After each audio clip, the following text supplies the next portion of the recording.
So Dan Jenkins in pole position on the Supersport 150 with Alex McElwain coming through in second position on the 250 production. Hunter Charlotte also out there again on Supersport 150. Hunter racing under bike number 73. Carl Wahoo, 250 production number 76. Sean McCurry, bike number 442. Leading them out though, Angela Charlotte on bike number 3. Angela's keen to get going.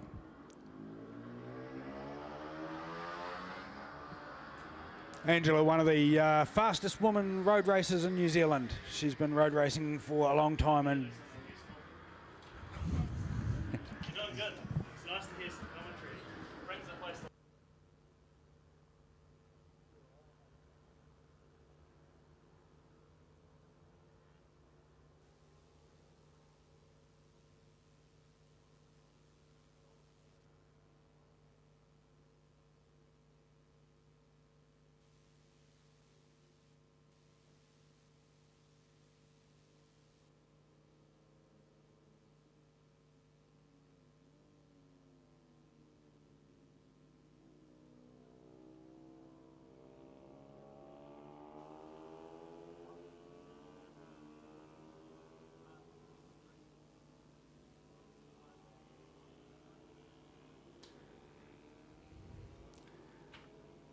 So rider profile shout out to Seth Devereaux. He claims his age is 33.99999. I guess he just doesn't want to round up. So his current machine that he's riding, a Kawasaki ZX6R from 2011. And he's racing in Formula 2. He's based in Cromwell. And he's just here to ride the King of Canterbury round 1. We'll see how he goes. His race team sponsors are Race Supplies and Devrotech Racing. He's been racing since 2007 and he puts long enough to know better. How did he get started? Well, he always wanted to do it, so he found a wire wheel car 150 in 2009 and a Toyota Estima and started going to Teretonga. The rest is a long, expensive and painful story. Seth, your courage in your racing over the decades has made everyone stand in awe of your skill levels. His major riding achievements are making his mum proud this one time. Good on you, Seth, and I'm sure you make your mum proud regularly. Fun fact, Teretonga is the best circuit in New Zealand according to Seth Devereaux, and I've got to agree with him. I love Teretonga myself. It would rate as my favourite circuit in New Zealand as well. So keep an eye out for Seth Devereaux riding the 2011 ZX6R in Formula 2. But here we go, back to Supersport 150 and 250 production. And on the front row, we have Dan Jenkins, bike number 16. Bike number 73, Hunter Charlotte just moving in, and 76, Carl Wahoo already in position. Some tactics at play here by the look of this. Some of the riders coming in slowly to form up, letting the riders who have already formed up on the grid, letting their tyres cool off. It is a legitimate tactic, somewhat unfair though, and I believe that there should be a time limit for form up on the grid. And if you're dawdling on the grid, you should be forced to start from pit lane. Anyway, that's just my view. So here we go, everyone lined up. Dan Jenkins in pole position, Alex McElwain sitting beside him. Now there are two classes in here, ladies and gentlemen, the Supersport 150 and 250 production, but for this race I will be calling them together as one combined, even though they are under two separate classes.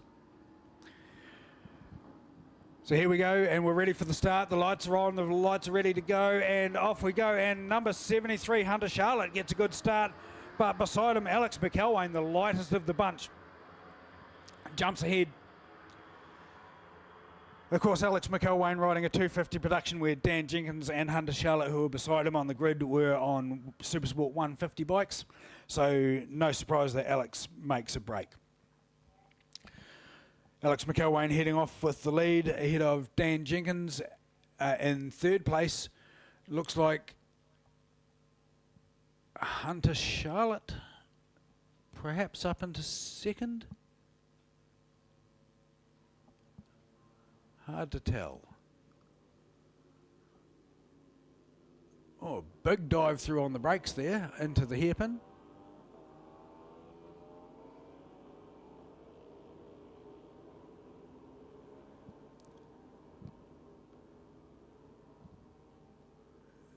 So a comprehensive lead at the start. Oh, and we've got a bike down into turn 7, and the rider's up and fine. Is that Hunter Charlotte? That does look like Hunter Charlotte's leathers. Hard to say for sure. The bike did a bit of a somersault though. The rider's up and walking. That's the main thing.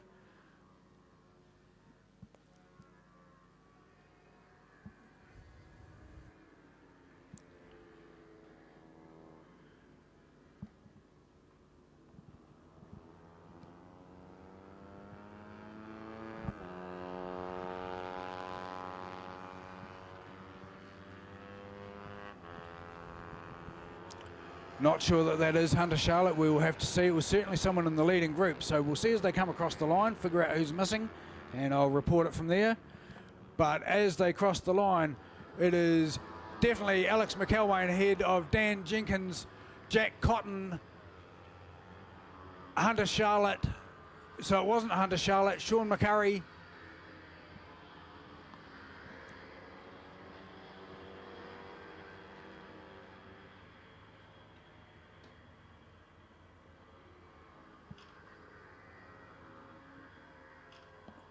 So just trying to figure out who was missing from that initial group. Certainly the crash did affect Hunter Charlotte, that's for sure. So Alex McElwain off with a commanding lead, and Dan Jenkins actually closing up the gap under brakes. Jack Cotton ahead of Hunter Charlotte. Hunter's going to have to work hard now to pull that gap back.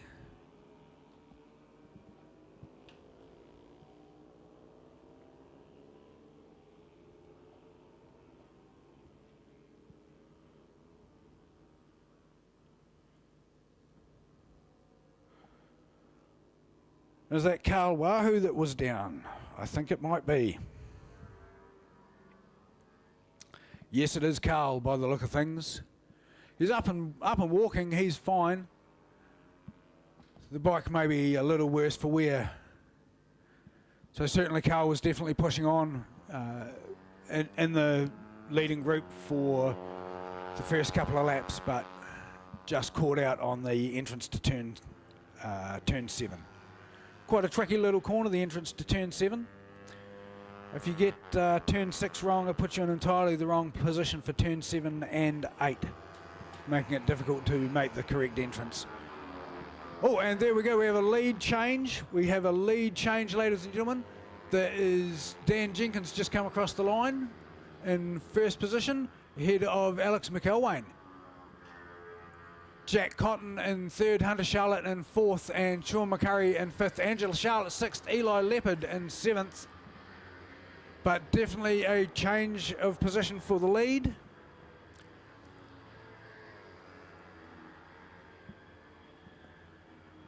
And as we watch them battling down into turn 4, the Euromark hairpin, it's certainly Dan Jenkins who has the advantage on the brakes.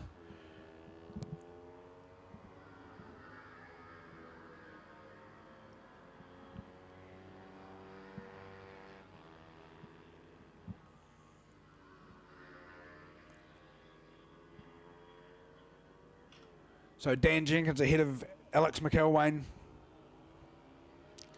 followed by Jack Cotton and Hunter Charlotte in fourth position. Sean McCurry in fifth, bike number 442.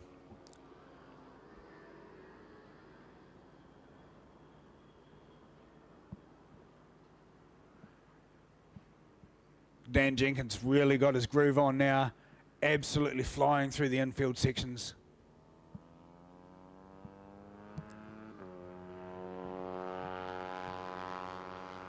And I would suggest this would be the fastest lap of the race that Dan Jenkins has just put in.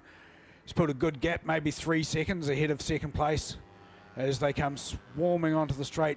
Dan Jenkins on the smaller bike, the 150. He's going to get the gap closed down on him. by Alex McElwain, but he doesn't care. He's got enough.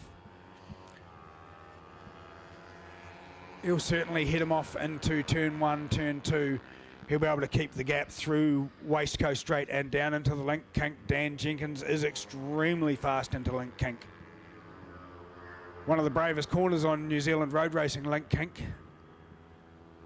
It's blind, fast, drops off. You can't see the apex on the entry.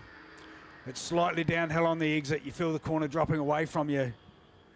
Front end loses grip as you're getting on the throttle, cresting for a wheel stand on the bigger bikes. Dan Jenkins absolutely outstanding into turn 4. Pulling a significant gap now ahead of Alex McElwain. Jack Cotton pulling himself into a good third position with a 1.5 second lead over Hunter Charlotte.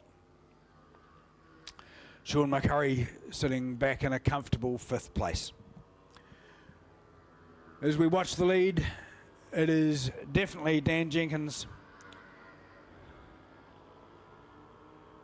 Dan's best time of 1:51.2, ahead of Alex's best time, a 1:52.6. Now they are riding in different classes, so Alex McElwain leading the 250 class and Dan Jenkins leading the Supersport 150 class.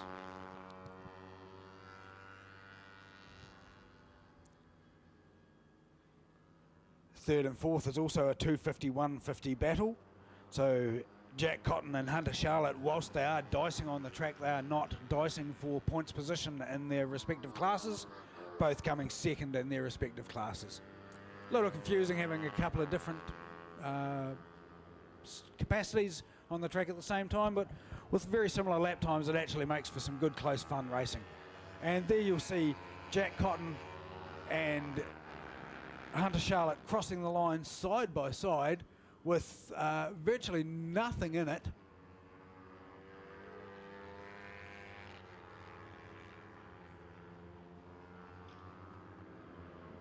So 0.018 was the gap between Hunter Charlotte and Jack Cotton on that last lap. So we've got the white flag out this time, ladies and gentlemen. We are on the penultimate lap and it is Dan Jenkins running away with it at this stage, followed by Alex McElwain. And I'm going to go with Jack Cotton in third, although Hunter Charlotte's just dived underneath him on the brakes. Absolutely demon dive, but here comes Jack back through into turn 6, the Fulton Hogan corner, taking the inside line, taking the line away from Hunter Charlotte. Now Hunter's best opportunity is going to be through the Nana's corner if he can get up the inside on the entry, and he is trying very, very hard. What an absolutely brave move through there. That is a difficult move to pull off. And Hunter Charlotte now, can he get the run into turn 9 into the Parks Towing S's and manage to hold off the larger bike? He can't. And in fact, the back mark is probably going to cause him some grief as they come through.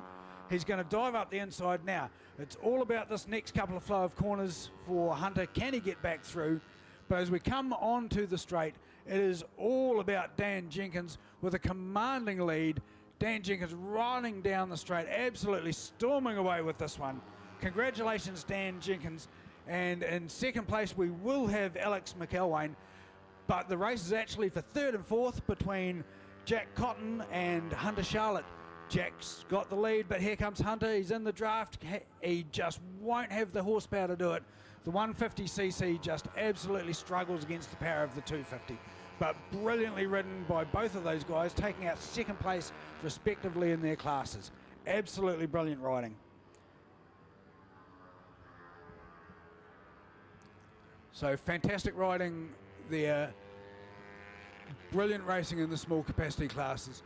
Dan Jenkins taking it with a best lap time of a 1:51.23, ahead of Alex McElwain, a 1:52.6.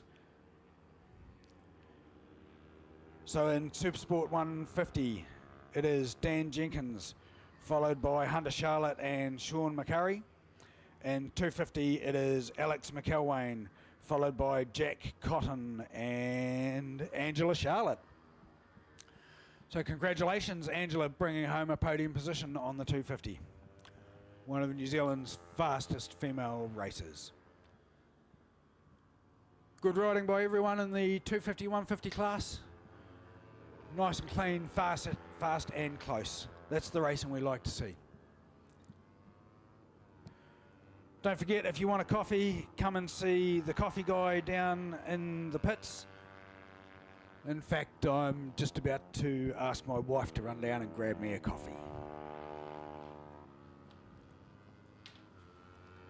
Thank you, love.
So just a request to all riders and all supporters in the pits. While you have a couple of seconds, please pull out your phone, snap a photo of a race bike and jump on Facebook, Instagram, Twitter, X, or whatever your preferred social media feed outlet is. Snap a photo, put up a post, a tweet, whatever, and invite your friends along to enjoy the spectacle that is Motorcycling Canterbury, round 1. Plenty of action still left to go for the day. It's free entry, so don't forget to invite your friends. The more people we have along watching, the better the sport will become. So jump on your preferred social media feed and chuck out a post inviting your friends along to Euromark Motorsport Park, Ruapuna. Plenty of fun and exciting racing to be had for the afternoon. We've still got superbikes, we've still got Formula 2, we've got twins racing, we've got Formula 3.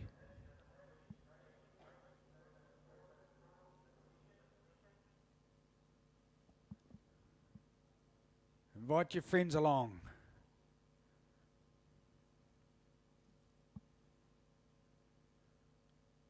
Plenty of trackside parking with great viewing.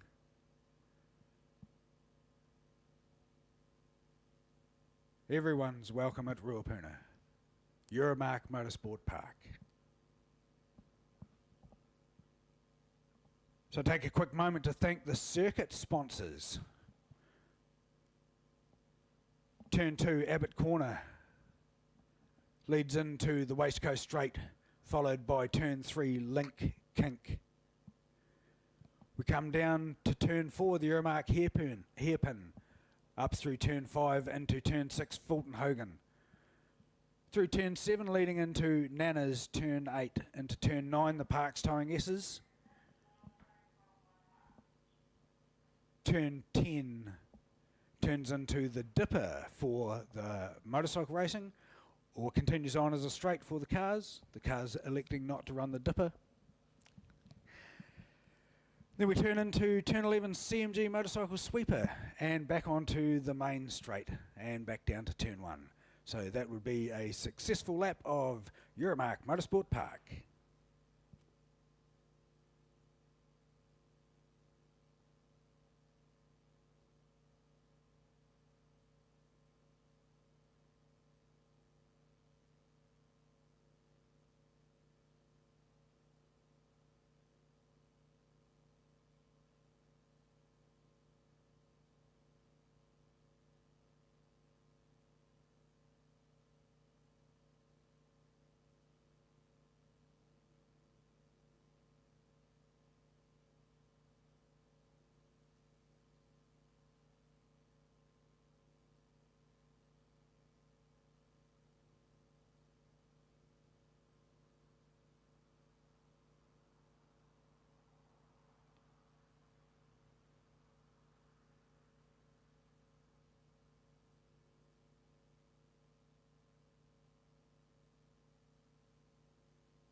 So just a wee break in proceedings, ladies and gentlemen, while the training class is out there.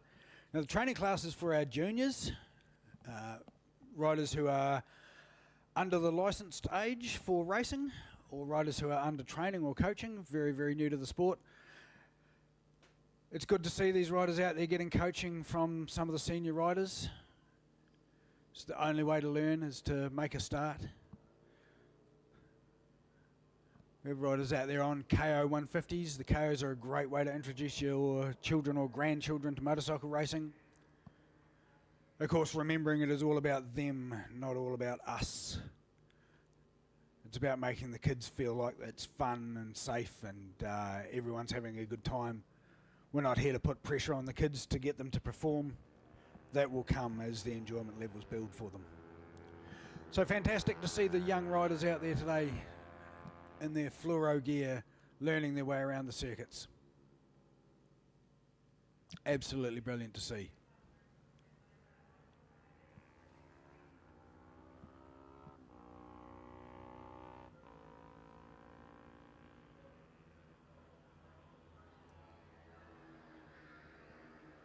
So that's Hunter Charlotte out there leading around, and looks like Emma Charlotte on the pink KO. She's in training.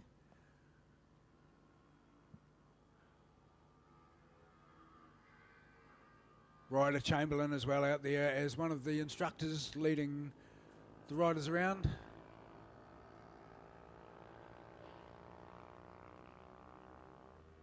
Angela Charlotte on bike number 3 out there training as well.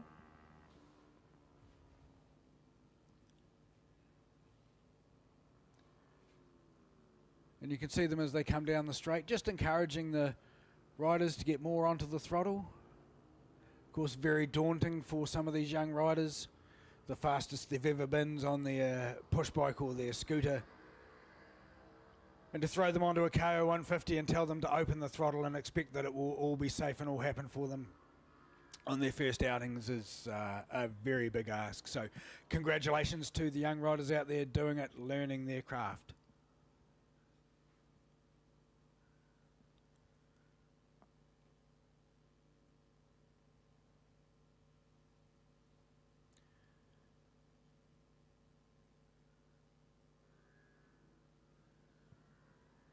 So with 3 minutes to go in this session, I dare say most riders would get in one more lap after this.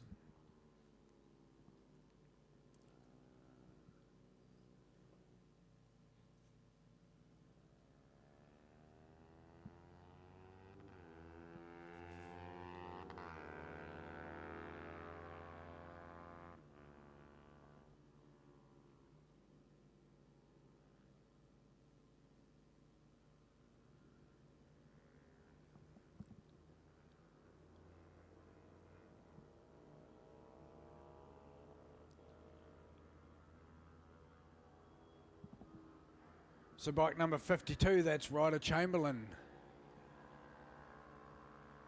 out there doing a bit of training with Deegan Crows. Deegan putting in a good lap time at 2 minutes 9.9, under 2:10, that's a good time.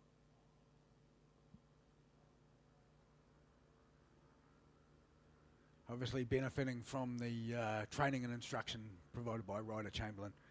Ryder, a young fella, been racing, road racing for perhaps 3 years now. Former junior motocrosser. Like a lot of the young road racers these days, making the transition from dirt to asphalt.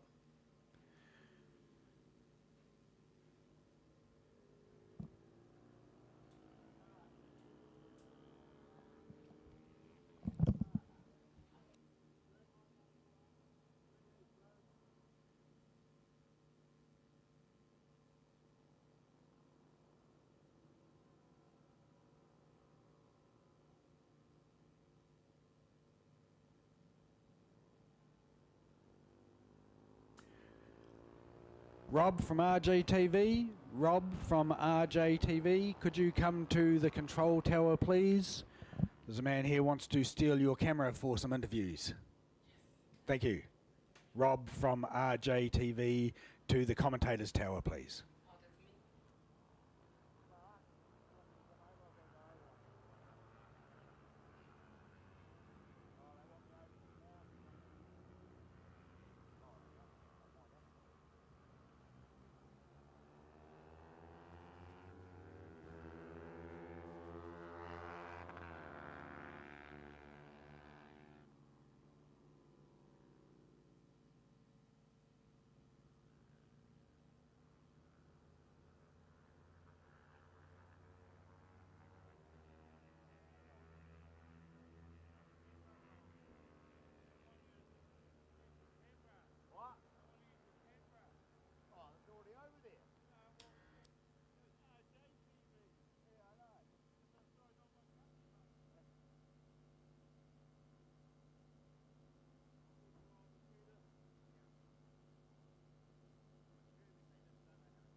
So great to see the training class out there getting a chance to have a good look around the track.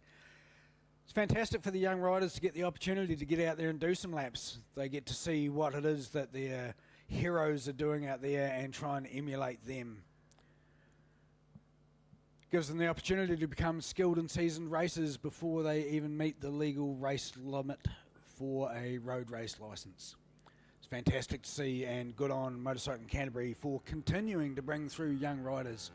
Motorcycle Canterbury's been at the forefront of rider training for the last 30 or 40 years, starting off with the likes of Pete Jones back in the late 1980s, early 1990s. Taken over these days by the likes of Shannon Guthrie, who's doing a great job with mentoring the young riders. Shannon also has his own son out here racing. So good that he puts aside the effort to assist these young guys and girls. And so this will be the final lap for the training session as they come through under the checkered flag. They'll roll back through and form up at turn 4 Euromark and then take the shortcut back to the pit lane. So fantastic to see them out there having a chance. Good to see that everyone's rolled through safely and securely and everyone has been enjoying their day so far. Nice to see that the weather has played ball too.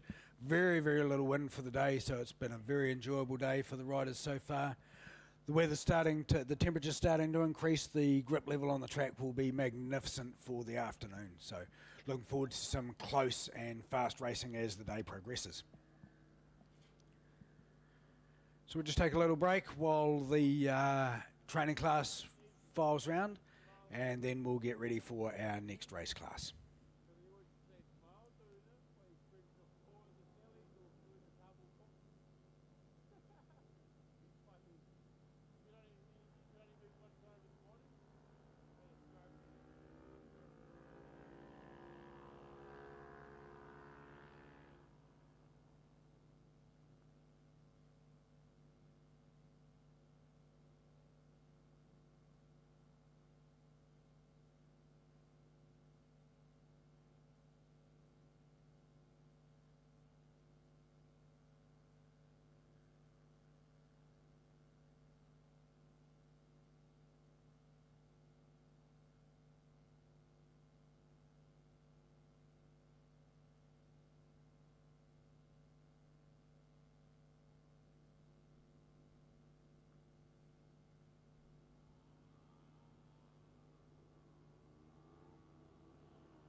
there's a drink play for them. You know, I'm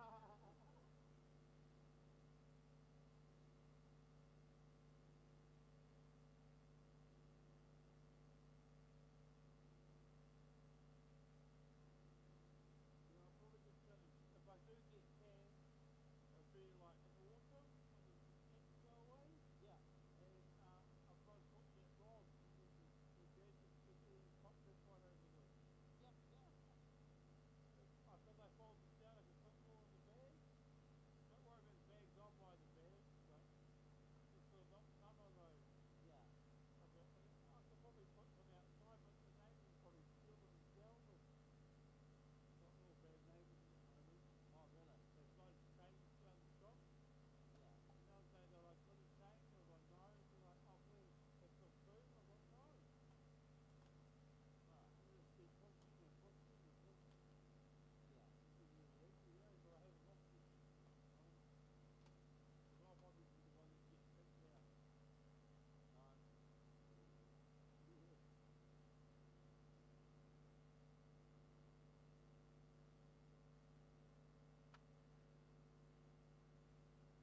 You guys got some Air Jordan 4s, $330 man.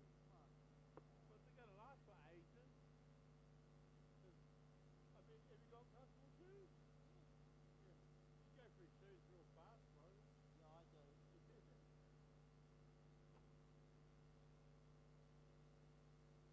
I heard that when I used to live, the guy that used to give me a hard time, sort of hiding, he got dragged along the ground on his shin. Yeah. And he's on medication now, he's so quiet, he's really. Oh, yeah. The guy threw the glass of beer at that pub on my birthday. He wasn't last long, he was just fucking shooting the ground. Oh, yeah. You're old, bro. Hey? You're old, you're like 56 years old. Yeah.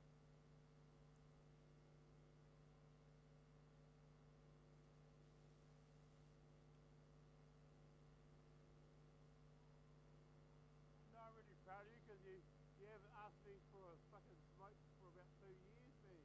Yeah. Because I sort of said no when you asked me. Yeah. Because I didn't want you to start, man. Wow. Because it's fucking too dear, eh? It's very too dear. You can't afford it. I can't even afford it, but it's the only thing I'm doing at the moment, that and coffee, you know? Yeah. And lollies. On Monday night I had half tandoori chicken. Yeah. With naan bread and a ginger beer was like $26. Oh, but it was so nice, man. Yeah. You get like heaps of tandoori chicken, like a half a chicken. Yeah. And spicy sauce and fucking naan bread, garlic naan bread. Yeah. And a drink, $26. That's alright. There's a McDonald's, bro. Oh, way busy. I eat two Big Macs and half an hour later I'm starving.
get you a pair of shoes when I live with you. And after a month or I had it, just so much walking anymore.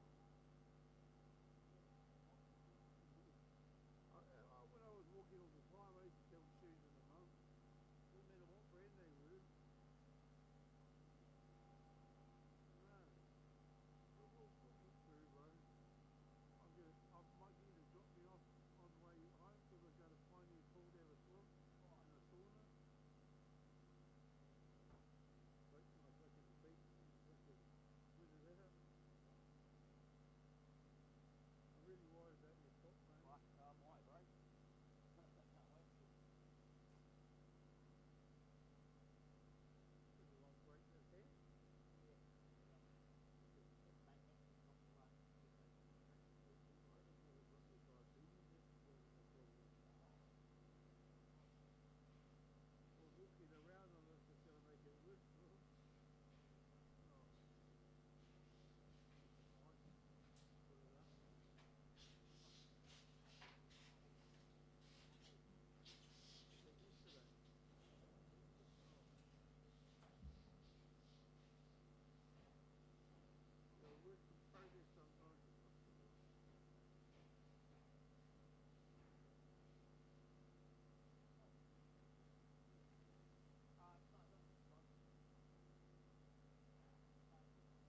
or whatever it is.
what? Took them all morning to do one round, and they'll blitz through the last 2 rounds in about a bloody minute.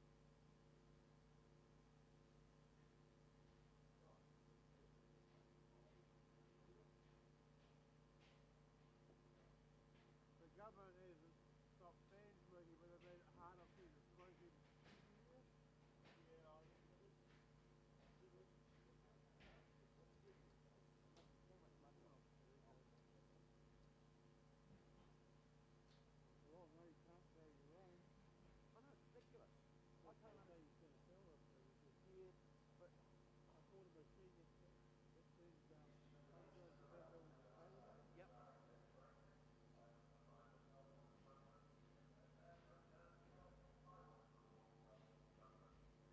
yep. Five-minute call. Approved. Or they use these now, well, I think it's still like $1.40. That's one of the theories goes for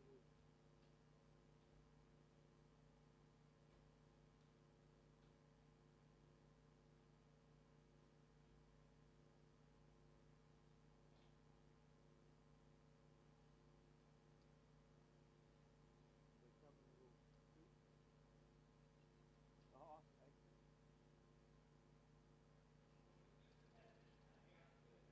Yeah, I think at the moment it's pretty done up with my product. I've even put a petrol on there one and two ago. I put a petrol on there today, and I had a cigarette on that, a cigarette next to the tree.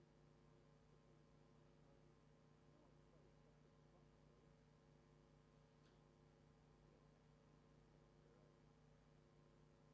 You know, the bump, the two people flying through them. Oh God, I was having a, yeah, we can put you here, but, you know, where are they, you know, what, I know you're here.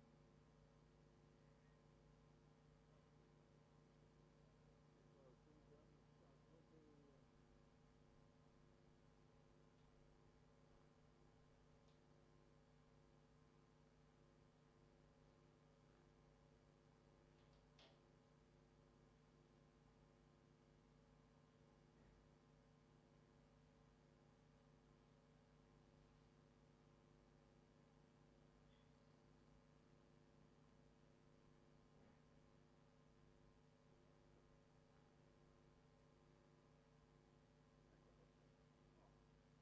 you hungry, bro?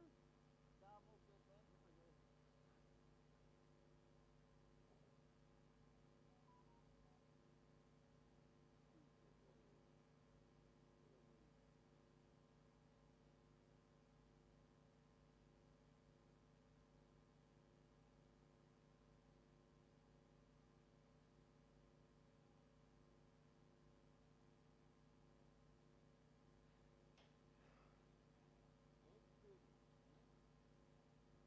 Yeah, it's the opening meeting, I think. Oh. About a month.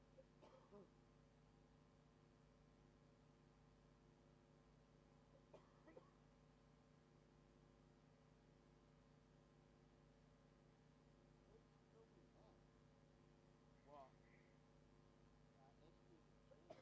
Oh, that's old footage, and that's Craig Campbell. Oh. Chris Campbell, or you know him. Yeah. He used to write articles for the oh yeah. But I've always done books before he was doing it for us when he comes up to me. Yeah. You and I did the eyes from that? Or like no, not you. What? Could be just thinking of the sun, maybe. Just move it away.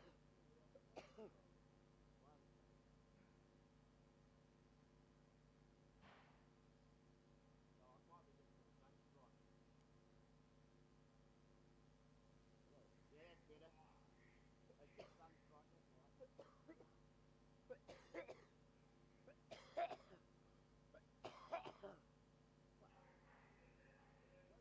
What start? It's like a underwater. Yeah, different brands of tobacco. Yeah, will be.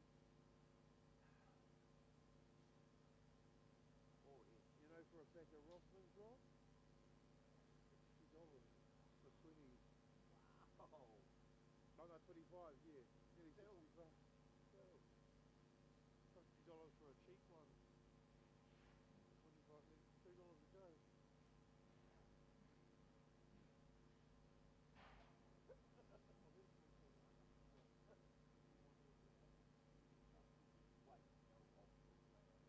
Wait till I have.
So here we are, ladies and gentlemen, with the first race of the afternoon.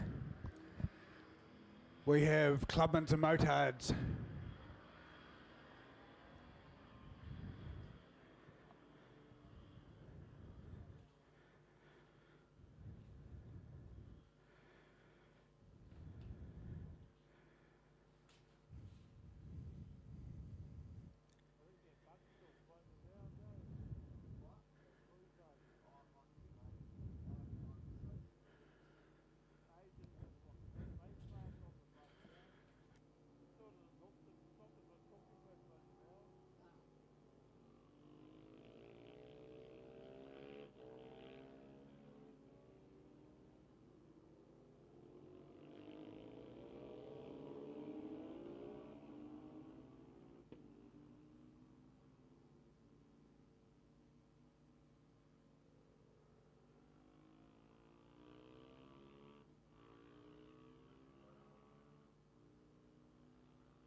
So lining up on the grid, we have bike number 778.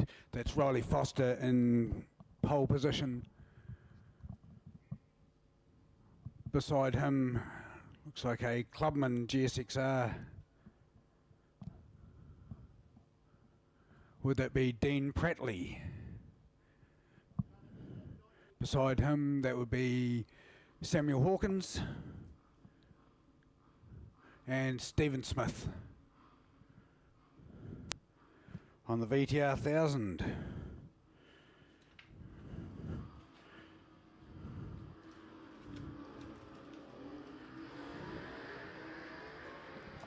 And away they go. And Riley Foster looks like he's made a good start on the Motard, but the GSXR 600 having the horsepower off the start line and down the straight makes the break into turn 1, turn 2, but runs a bit wide. And through goes Riley again, and he's got his head down and he's going to try and make a break as they come through Link, Kink and down into the Euromark hairpin, turn 4. So Riley Foster with a commanding lead as they come into turn 4.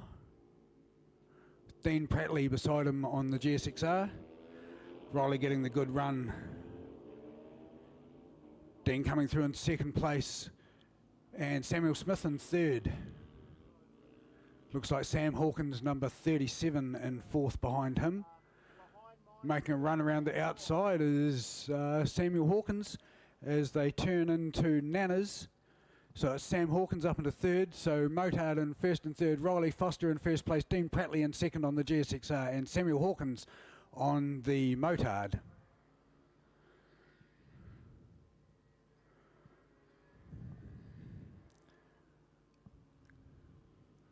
Stephen Smith in fourth place on that lovely Ducati Supersport. VTR 1000 being ridden by Eli Leonard. Eli Leonard, nickname Slick Rick, on the red VTR 1000.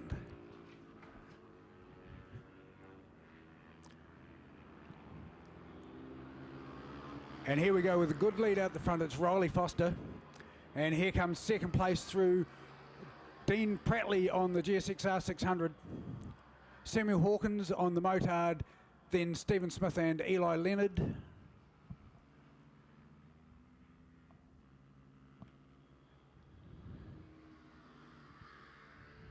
Then Duncan McCarty and Clive Randall, both looking like KTM 390s there. So Duncan McCarty, age 41 on a KTM 390. He's been riding for 10 or so years, and his major riding achievement is that he is still alive. I think that's a achievement for all of us, mate. Well done. So as the leaders come up to turn 6 Fulton Hogan, it is Riley Foster with a commanding lead.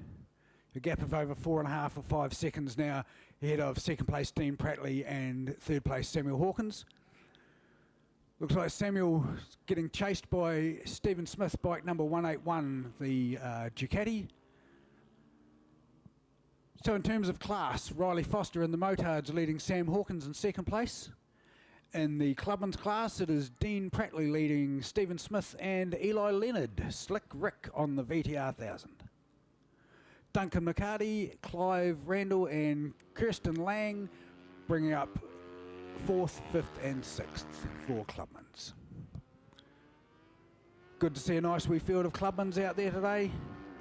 Clubman's class for those who don't want the pressure or the cost involved of running a full-blown road race bike, often ridden by guys or girls who are using their street bikes, as is the case with Dean Prattley on the GSXR.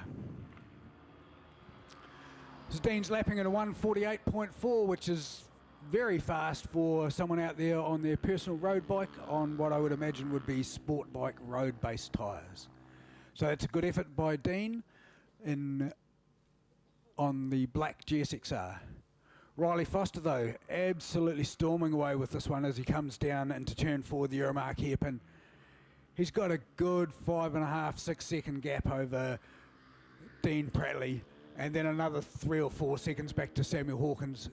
So in terms of race position, it's Riley Foster from Samuel Hawkins on the Motards, and Dean Prattley ahead of Stephen Smith, Eli Leonard, Clive Randall, Duncan McCarty and Kirsten Lang.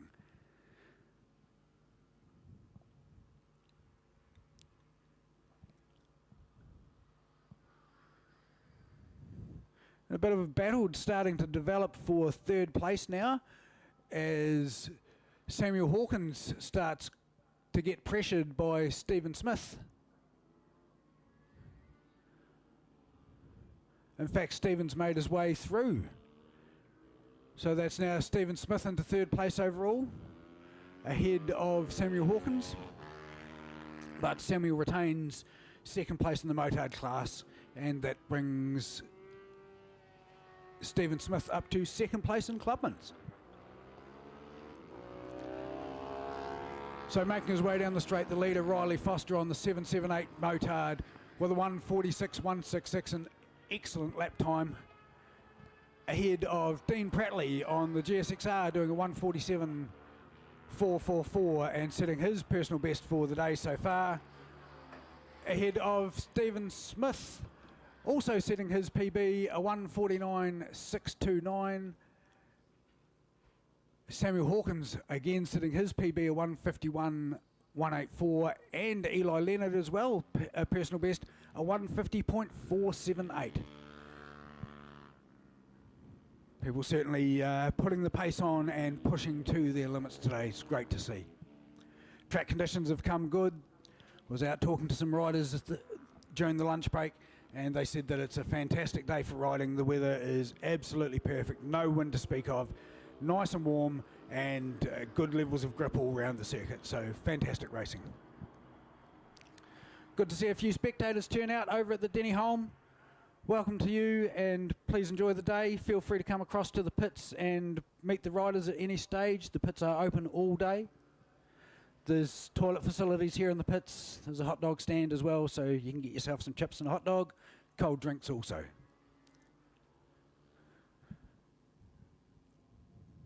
And back to the racing. It is Riley Foster coming out of the Dipper and into Euromark CMG motorcycle sweeper.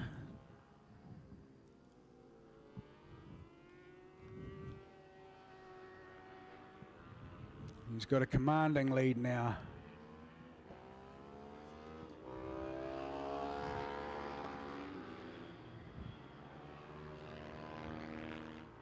So 1:45.562 for Riley Foster, compared to a 1:47.619 for Dean Prattley,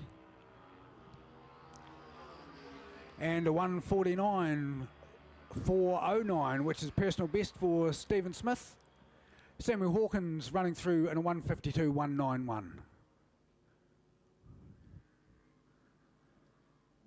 And already we see Riley Foster making his way into turn 4, the Euromark hairpin. So very, very clean style all the way through the track. And starting to close in on the back markers there as well as they come into turn 6, Fulton Hogan. I'd expect that he'd be all over that back marker, and here he goes passing him through the inside. A lovely clean pass as he makes his way through into Nana's corner. Nana's corner, turn 8.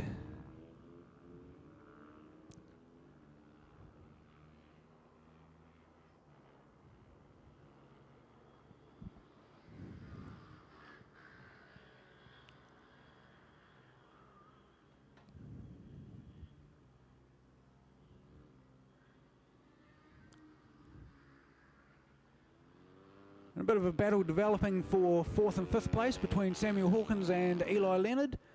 Samuel on the Motard and Eli on the VTR 1000. I'd suggest the VTR 1000 probably has the legs down the straight, but that Motard will be very, very difficult to pass through the infield. And here we go, and it is the final lap, and that is Riley Foster coming across the line in first place. And who's it going to be in second? It looks like Dean Prattley.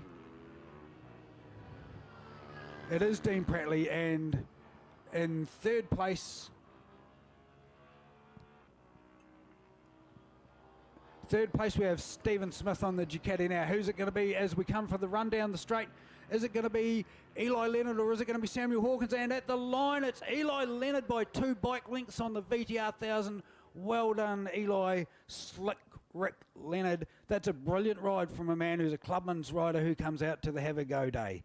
Absolutely fantastic, and good to see him out there enjoying himself and making the most of that second-hand slick that he managed to purchase off another racer today. Good riding there by Eli Leonard to come 4th overall. 4th overall and 3rd in Clubman's class. So Riley Foster first in Motard, followed by Samuel Hawkins second in Motard. Dean Prattley first in Clubman's, followed by Stephen Smith and Eli Leonard in third place. Clive Randall 4th, Duncan McCarty 5th, and Kirsten Lang in 6th. And Kirsten Lang, best lap time on the last lap, 2 minutes 12.2. Well done.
So rider spotlight for this race, bike number 19, Kira Cust.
Here we have the Formula 3 class forming up on the grid.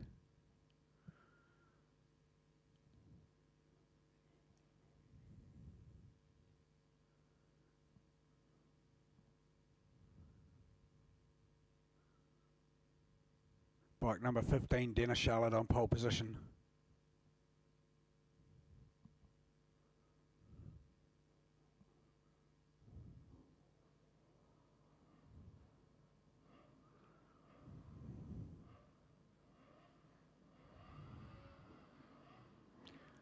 Luke Ryder in bike number 1 in second position.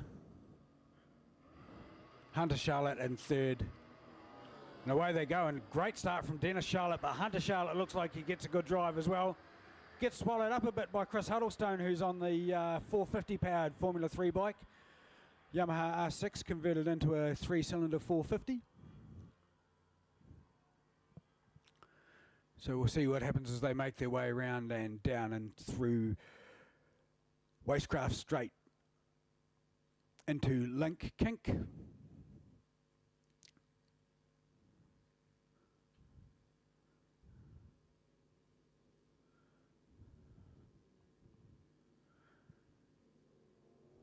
And I think that's Luke Ryder got out to first position. He's got ahead of Dennis Charlotte in second.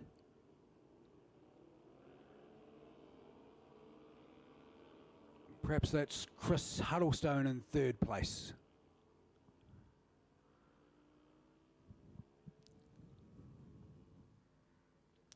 So as they come around Nanas, Dennis Charlotte and Luke Ryder, nothing to split the two of them. And it looks like Luke having a bit of a look up the inside. Dennis has taken the lead.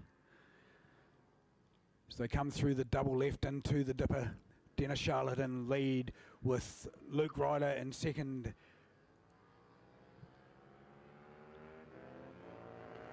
Chris Huddlestone in third.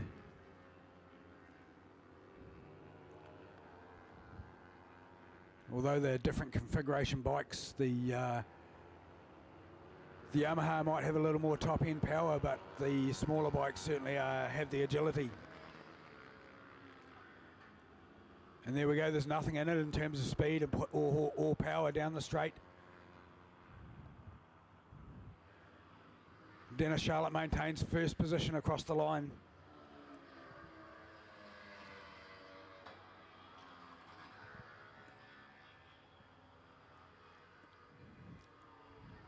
So we have Dennis Charlotte in first position with 1:45.4, followed by Luke Ryder, 1:45.3, a faster lap. Chris Huddlestone, 1:45.405. So very close between first, second and third in terms of lap times. Although it looks like Dennis is just putting a little bit of a stretch on them for first place, just pulling a couple of bike lengths ahead of Luke Ryder and Chris Huddlestone. With fourth place, Will Furness starting to close the gap a little bit. Will riding a KTM 390.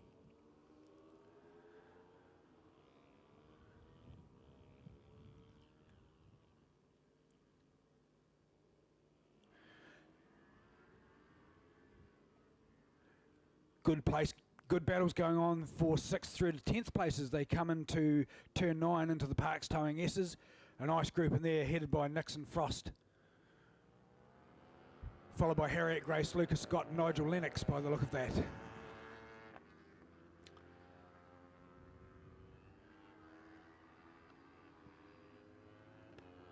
And as they come sweeping onto the main straight, it's Dennis Charlotte.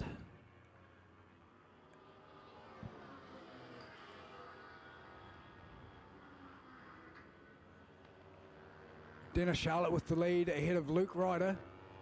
Chris Huddlestone, Will Furness, Hunter Charlotte, Nixon Frost, Harriet Grace, Sam Eagle and Lucas Scott.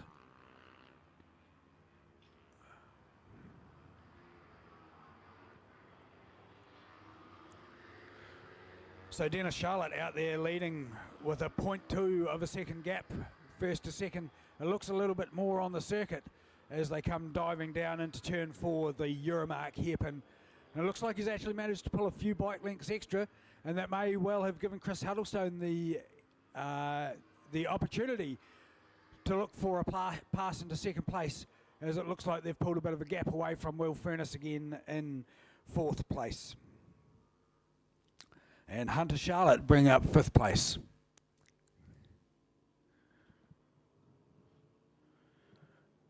Samuel Eagle in 6th and Nixon Frost 7th.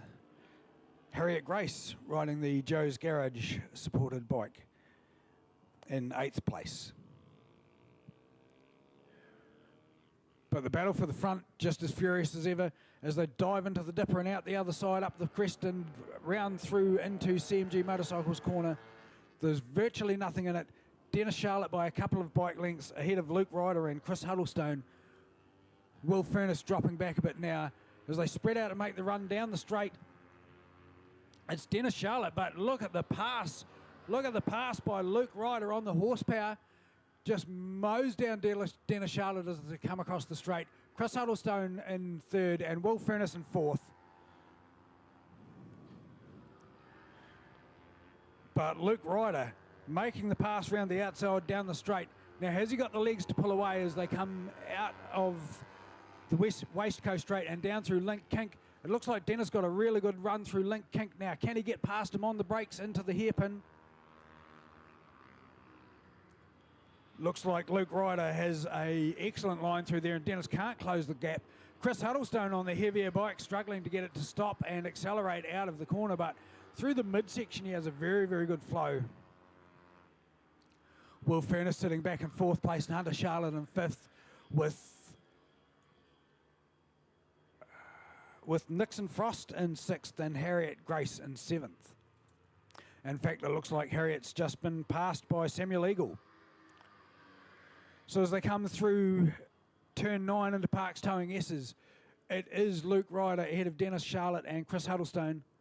But this race isn't done yet, ladies and gentlemen. Dennis Charlotte certainly will not be prepared to let this one go. He will absolutely try everything to make the pass on Luke Ryder as he tries to close up as they come through Euromark corner. He knows he needs to get a really good run on the straight because, as it's been shown, Luke Ryder's bike has the legs down the straight. So he's got to get tucked in nice and close into that draft and try and hope that he doesn't get too much of a gap pulled on him by Luke. And that gap is extending.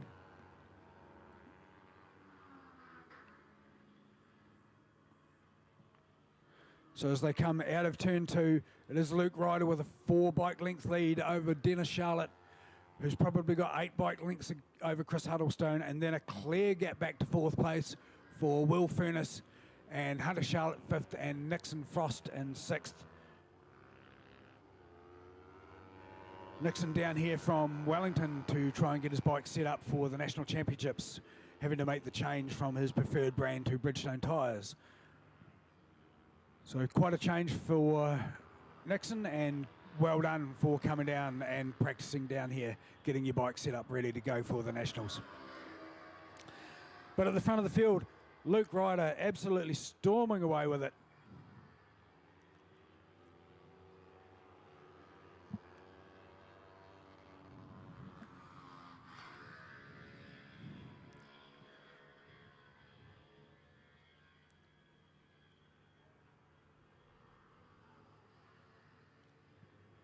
And here they go into the dipper again.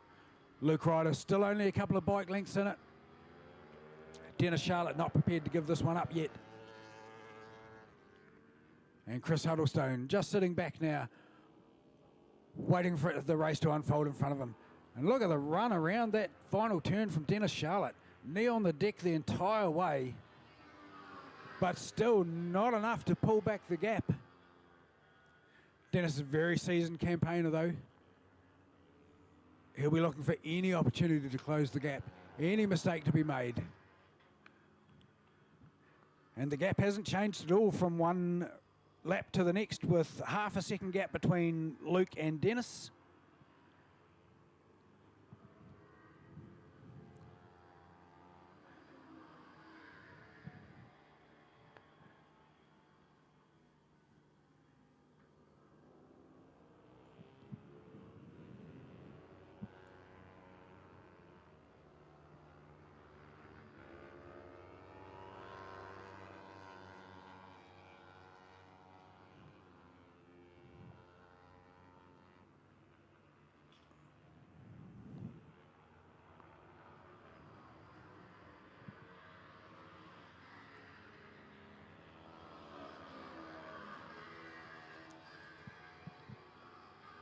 So dwindling field for the Formula 3 round 6. We started off the day with 36 riders competing. We've got significantly less than that out on track at the moment. Whether that's due to temperature or tiredness. But we're down to 24 riders on the track, so 12 riders choosing not to compete for whatever reason. But Luke Ryder definitely setting the pace today. 1:39.523 is his best lap, followed by Dennis Charlotte with a 1:39.994 and a 1:40.371 for Chris Huddlestone. It's a very competitive time for Chris. And that's a big group we've got there in the midfield.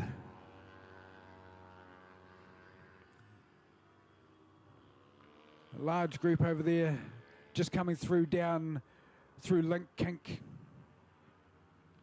and down into Euromark hairpin.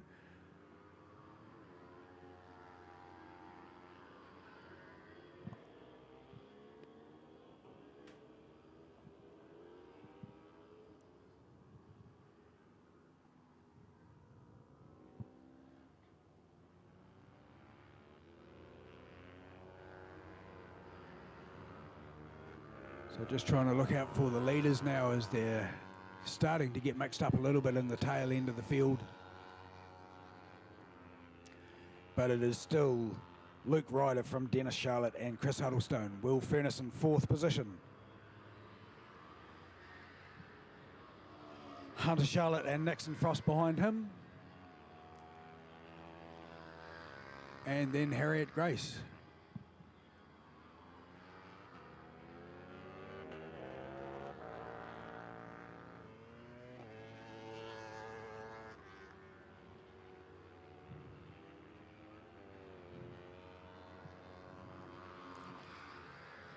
And this looks like Luke and Dennis coming down the main straight now to take the white flag.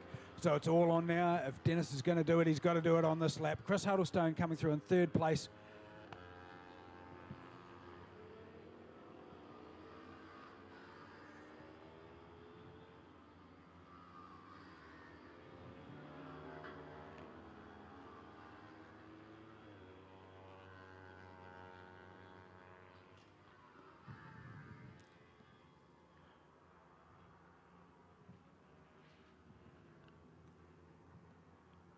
So Luke Ryder leading by 0.8 of a second over Dennis Charlotte, who has 3.2 seconds back to Chris Huddlestone. Will Furness in 4th place, followed by Hunter Charlotte and Nixon Frost.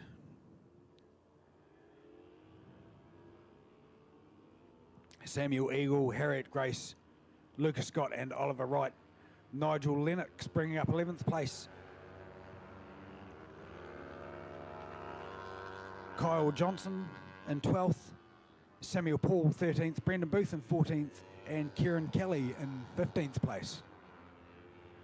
So here we go as they come for the run for the checkered flag. And as they come through the dipper, it is still Luke Ryder. And he's managed to hold off the challenge from Dennis Charlotte. I don't think Dennis can do it from there. Luke's bike has the more power. We'll see as they come down the straight. Again, Dennis having that magnificent run through Euromark CMG corner, but just can't close on Luke Ryder, who takes 1st place ahead of Dennis Charlotte. Followed by Chris Huddlestone on the modified Yamaha R6 450.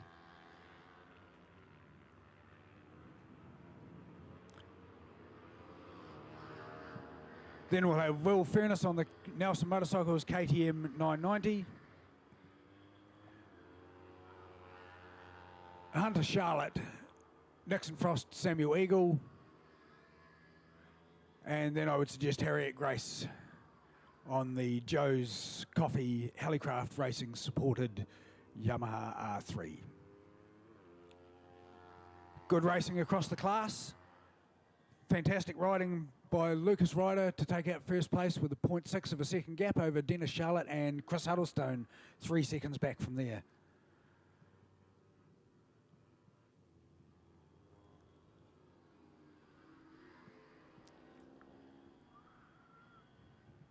And there's still some dicing going on as the riders close out the race in through the dipper and through to CMG Motorcycles corner. A bit of battling going on there amongst the tail end of the field. And of course, it doesn't matter where you are on the track. If you've got someone ahead of you or behind you, you want to maintain or change that position. So here we go, the run to the line. Everyone having a good time, and bike number 83 just taking the position.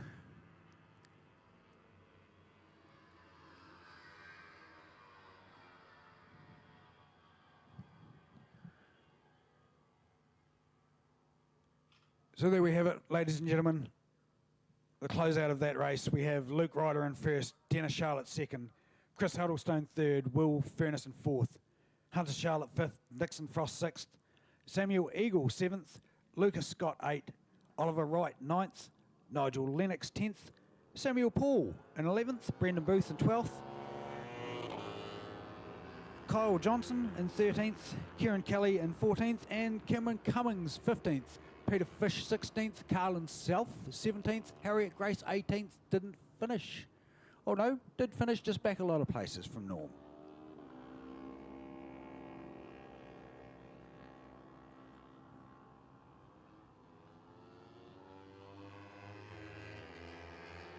Corey Hargens in 19th, Levi Clayworth in 20th, Megan Kemp 21, Maya Wilcox 22nd. So good riding by all those riders. Congratulations.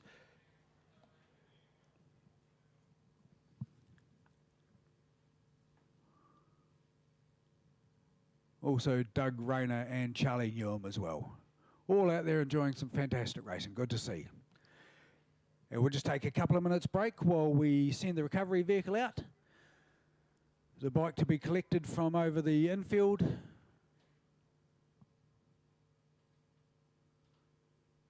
Although it does look like that bike is making its own way back.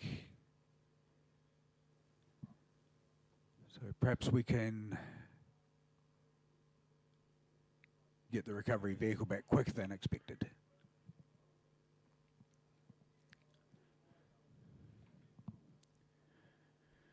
So, rider shout out, Chris Cartamole. I knew I recognised the name. Based in Christchurch, and he's 55 years old. So, riding today a Ninja 250R, but also rides a Suzuki Bandit 1200 at the Have a Go Days. And I was here for the last Have a Go Day, and I was watching Chris riding very, very well on that big bike. He's been riding 45 years, and his major achievement is survived. He's done VMX and buckets, and he's returned this year, and he's racing in the pre-89 to 95 class using race number 96. Welcome back, Chris Cartamole. Long time no see.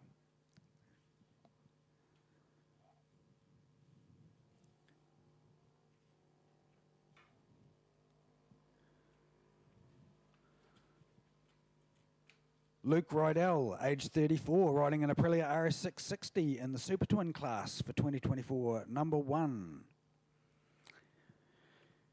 He's racing in Super Twin and Sport Bike for 2025, based in Hokitika. And he's riding the King of Canterbury and the Southern Race Series, and he's planning on doing NZSBK as well. So his race team is Rider Racing, supported by TR20, Dentures Plus, SC Project and Redline Oil. He's been racing for 7 years, 2 years at a national level on the 660. In 2024, achieved position number 1, and in 2023, position number 2. Well done, Luke Rydell on the Aprilia 660.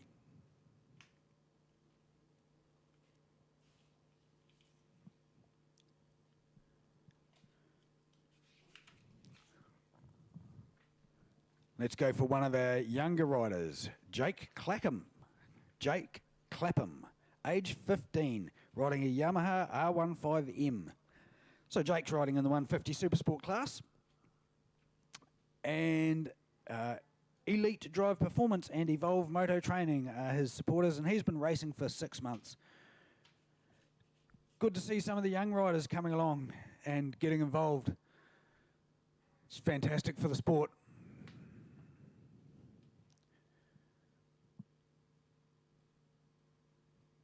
So as we line up there, I can see Seth Devereaux, bike number 11. Seth all the way from Cromwell, riding a Kawasaki 600 ZX6R. Also riding Kawasaki ZX6R number 33, Michael Lee from Dunedin. Michael's 63 years old, long-time campaigner, supported by Southern Cross Jewelers.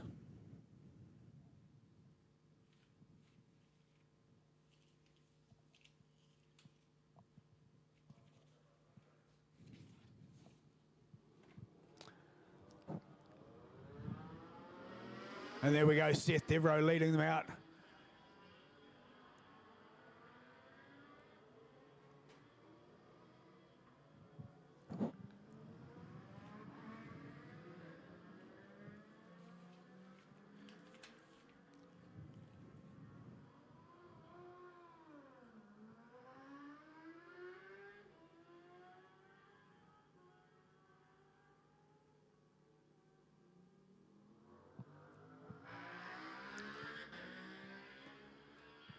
And just rolling around for their sighting warm-up lap.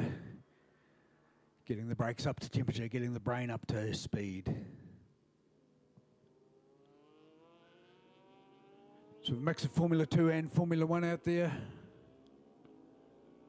Dale Finch on a Formula 1 bike, Aaron Scott on a Formula 1 bike.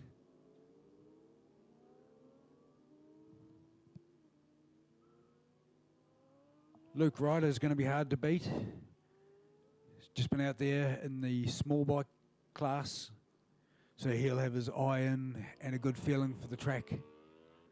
Seth Devereux was a hard charger.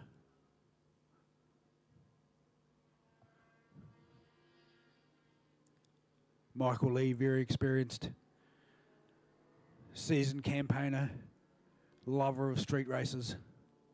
Performs extremely well at the Burt Munro and the Greymouth Street race as well.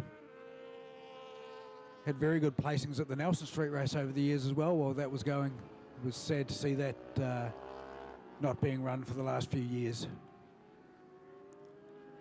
So here we are as they form up onto the grid. Seth Devereux in pole position, Angus Phelan in second.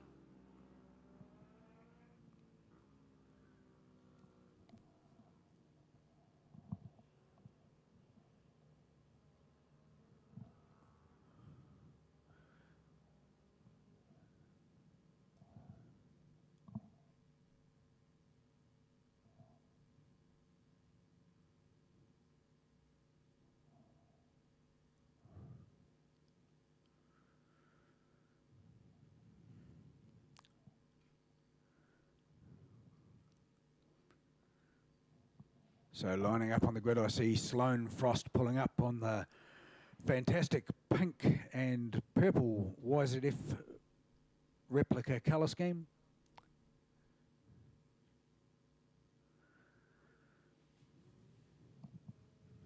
Dan Jenkins, pole position, bike number 16.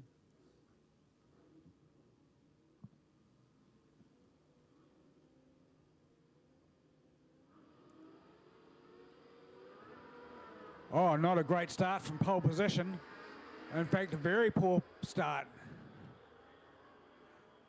Dale Finch looks like he's got the jump and the whole shot.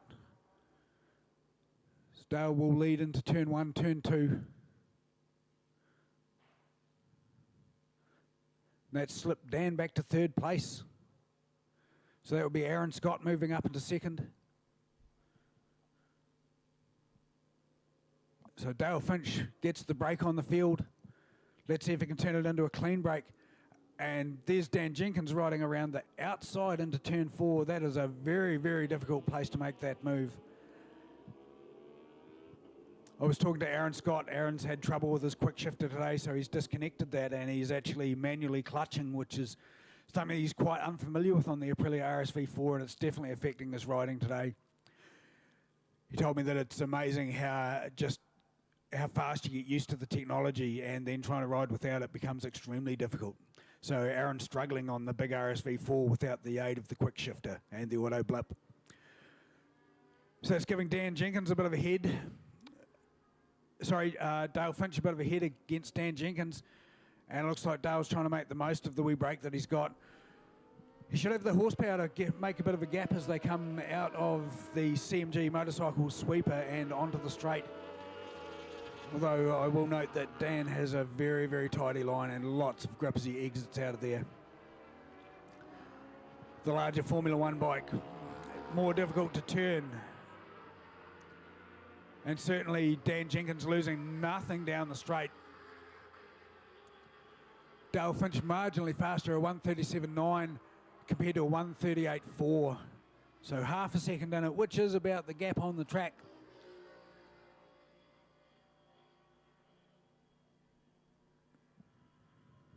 So Dale Finch, Dan Jenkins, Aaron Scott, Warren Hudson, Sloane Frost in 5th position, Angus Finn and Seth Devereux ahead of Michael Lee and John Lowther. So a bit of a gap, 1st, 2nd and 3rd, but 4th, 5th, 6th, 7th, 8th, and then another row back, 9, 10, 11. Some good dicing to be watching there in the middle of the pack.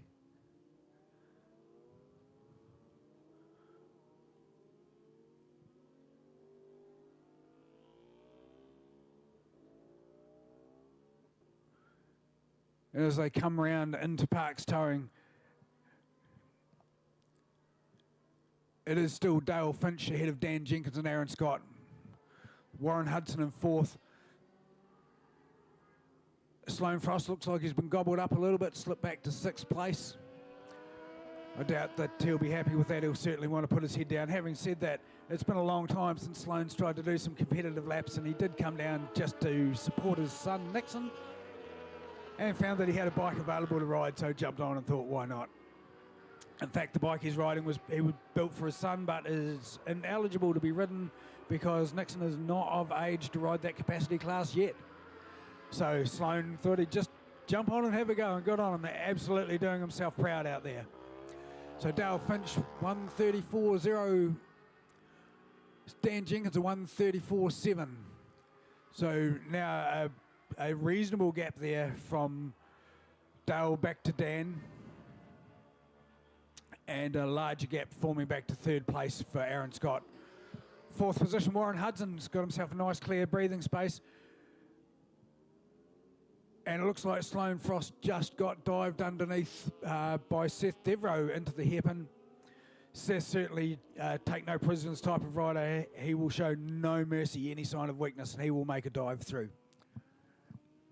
So good to see Seth coming back and racing. Riding very, very well as well, I must say. As the leaders come through the double left into the dipper, it is Dale Finch ahead of Dan Jenkins, Aaron Scott, Warren Hudson, Angus Finn, Seth Devereaux and Sloane Frost.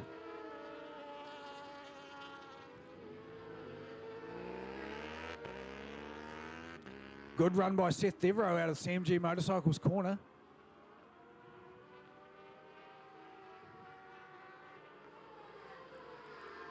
Oh, and there's a big move being made by Sloane Frost up the inside of Seth Devereaux, but Seth later on the brakes holds him out.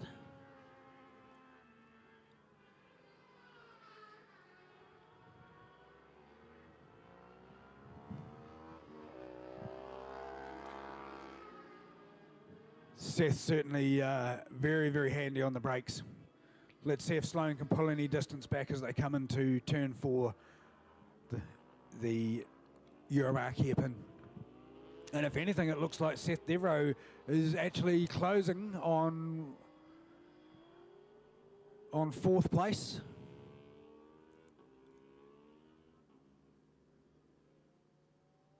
Fourth place is Warren Hudson.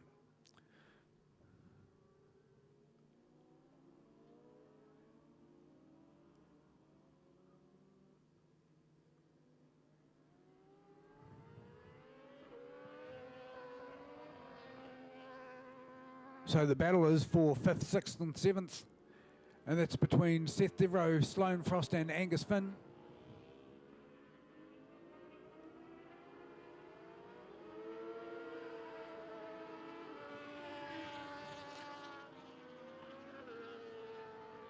As the leaders cross the line, unchanged positions, Dale Finch ahead of Dan Jenkins and Aaron Scott, Warren Hudson in 4th.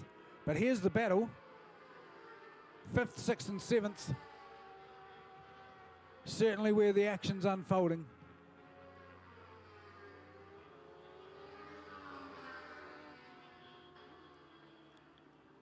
Angus Finn, Seth Devereaux and Sloane Frost all battling there.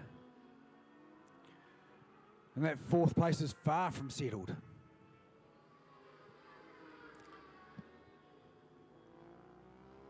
Seth again closing up the gap under the brakes into Euromark hairpin.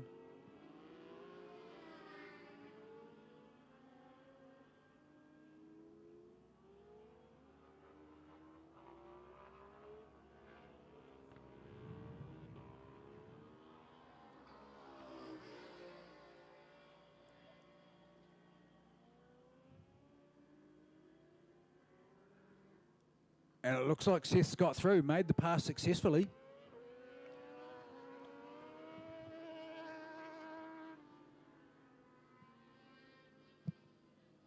So that brings Seth Devereux up to 5th place. And Sloane Frost looks like he's worked his way through as well, up into 6th.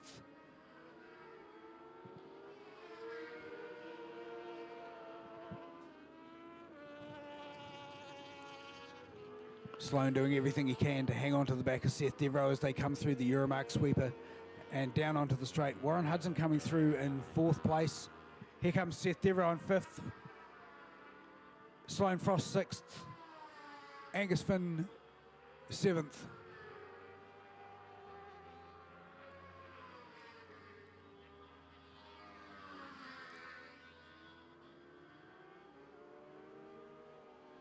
But at this stage, it is Dale Finch with a commanding 2-second lead over Dan Jenkins, who holds a 9-second gap back to Aaron Scott with 6 seconds back from him to Warren Hudson.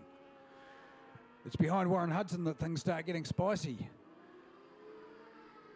We've got Warren Hudson being chased by Seth Devereux, Sloane Frost and Angus Finn. Sloane Frost making his way down from Nelson.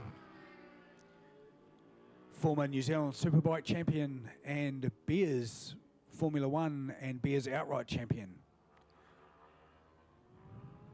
So certainly no slouch and no quarter given or asked between those 3 riders. And there we have Seth making his way through, and Warren and Sloane's followed him through as well. So that moves Seth up to 4th place and Sloane up to 5th, with Warren Hudson falling back to 6th place. Warren's ridden an exceptional race on that older model Yamaha R1 from 2008. That bike, what are we now, 2025? Crikey, it's nearly 20 years old, that bike. That's extremely well ridden by Warren Hudson on a nearly 20-year-old motorcycle. Seth Devereux looking to make the break now from Sloane Frost. And there we can see the power of the 1000cc. It just claws his way back. Absolutely monsters himself a gap between Seth Devereux and Sloane Frost. It'll be interesting to see what Sloane can do about that. That bike of Warren's got plenty of power, and Warren certainly knows his way around here. If Sloane's going to do anything, it would be under the brakes into turn 4 into the Euromark hairpin, but he would have to be close. Warren is a very experienced campaigner and will hold the inside line, hugging the curb. We can see that Sloane's closed up a little bit of gap on him, but he's going to need more than that. And Seth Devereux, because he's got a bit of a gap, will try and make a break as Sloane Frost tries to work his way through and past Warren Hudson. Now would be the time for Seth Devereux to put his head down and pull away.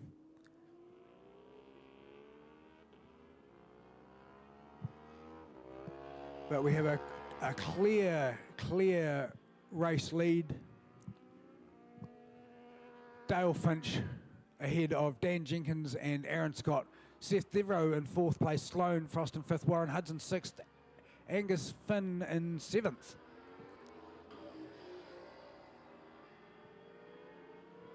And there goes Dan Jenkins crossing the line for 2nd place. And here comes Warren Hudson. Aaron Scott. Aaron Scott for 3rd. Seth Devereux 4th. Sloane Frost 5th. And he's going to try and hold out Warren Hudson, but Warren just has too much power down the straight for him. And we are on the last lap, so if Sloane wants to make a move and get on to Seth Devereux, he's going to have to make the pass early on Warren Hudson.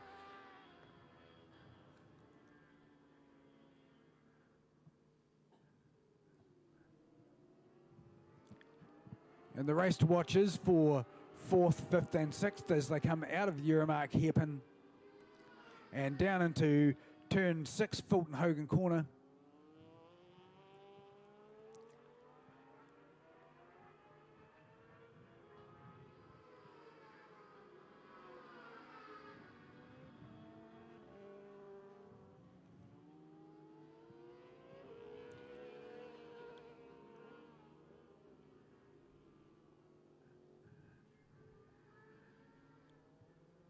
And it is Seth Devereux still ahead of Warren Hudson. And here comes Sloane Frost making a dive through the double left. Just opens the throttle and forces his way past. He's got 2 corners left. Can he pull back Seth Devereaux, I doubt it from here. Seth carries a very, very good line on the exit of the Euromark CMG Motorcycles corner. And here we go. That is Dale Finch taking the first position ahead of Dan Jenkins and Aaron Scott for third, with Seth Devereaux, Sloane Frost and Warren Hudson.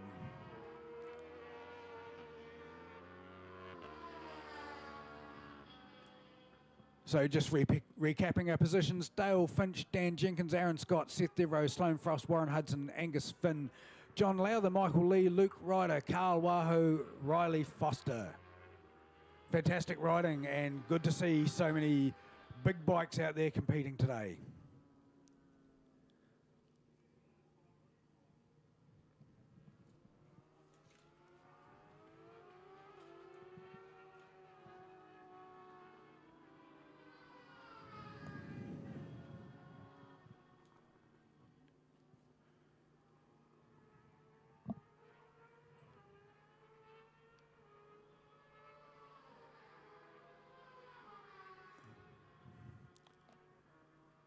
So fastest lap of the race, Dale Finch, 1:33.597.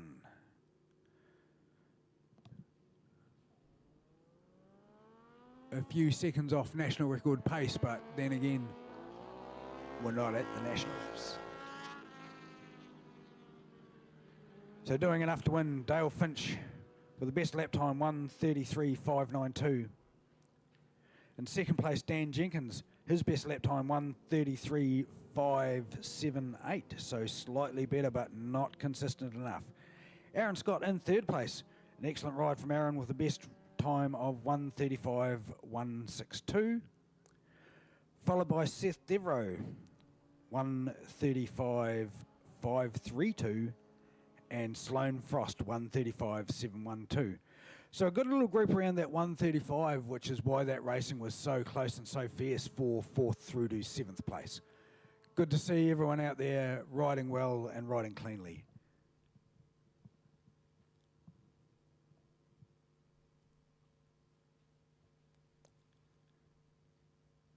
Nice to see a few spectators over at the Dennyholm corner. A great position to spectate from.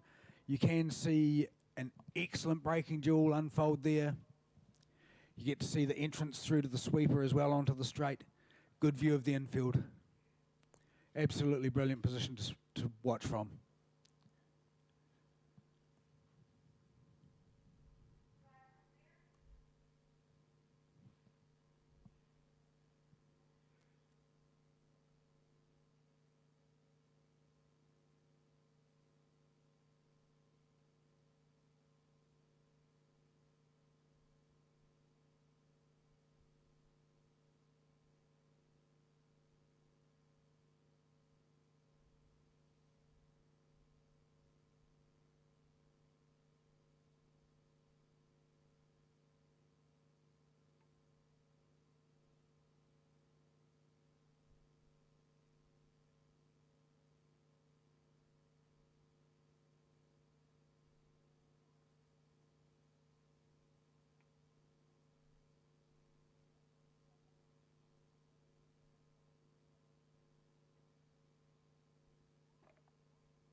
Rider profile, 300 Supersport.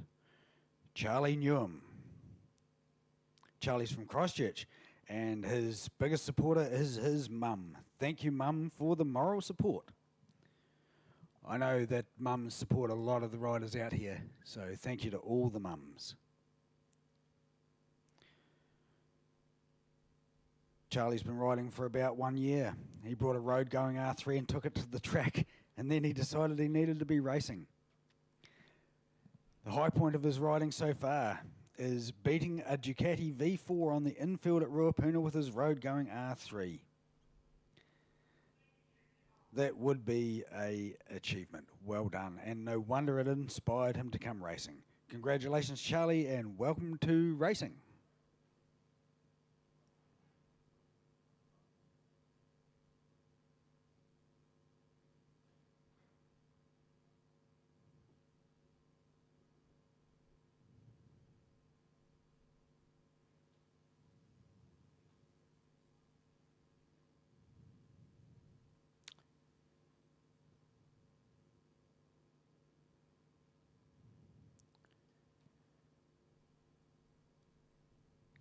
Rider profile. Bike number 34. Carlin Self. Riding in Supersport 300. Supported by Still Shop Oamaru. And she's riding in both King of Canterbury and the Southern Road Race Series. She's been racing for 1 year. And she started out at Have a Go Days and decided that she wanted to have a crack at proper racing, so is in the 300 Supersport class. No highlights listed yet, but I would imagine that it would be a highlight every time the lights went out and the race started. And Dad taught me everything I know. Well done, Dad.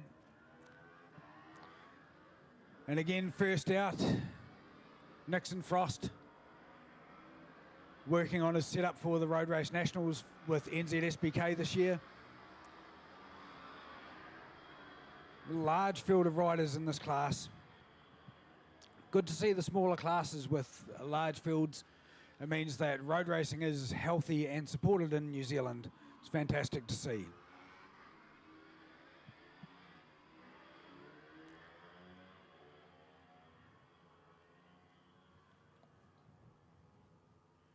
And everyone just making their way around to form up on the grid for their next race.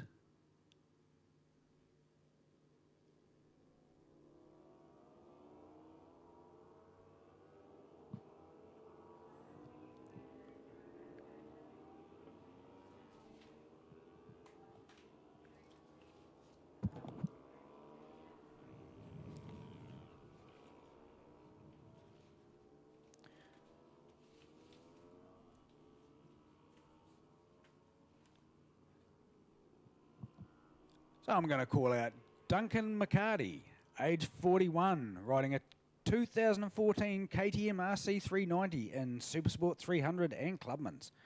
He's based in Christchurch, and he's doing the King of Canterbury Full Series, and he's also riding the KTM in the Beers Racing. Race team and sponsors, he's put none with the unsmiley face. Been racing for 3 months. He's been riding for a bit over 10 years and looking to improve my overall skill levels. Well, I can assure you, Duncan, that every time you come out on the track, you will be improving your skill levels. So Duncan riding race number 221.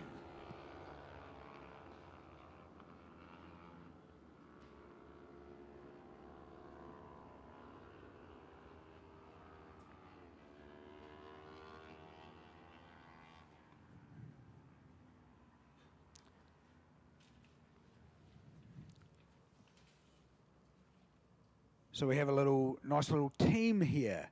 Bike number 78, ridden by Anson Huang, and bike number 89, ridden by Christopher Reynolds, Team HR2. Good team, young riders, both riding R3s. Silver and light blue is the colour. So bike number 78 and bike number 89. A little team, a young team, looking to improve their skills and move to the forefront of racing. So we have a gap in position 3 on the grid and again on position 7. Couple of gaps there. Here we go, ready to race. Lights go out. Oh, and a bit of a wheel stand and a stutter from Nixon Frost off the line. That lets Hunter Charlotte get a really, really good start and a bit of a breakaway from the field.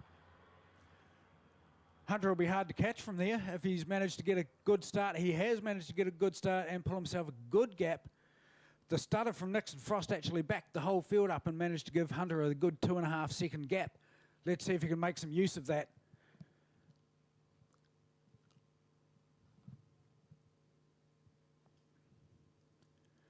So watch for the braking duel as we come down to turn 4.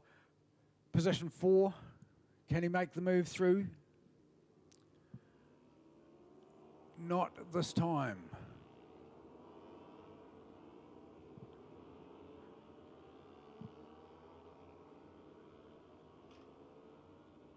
So Hunter Charlotte over Nixon Frost. Is that Diego Petrucci in 3rd place?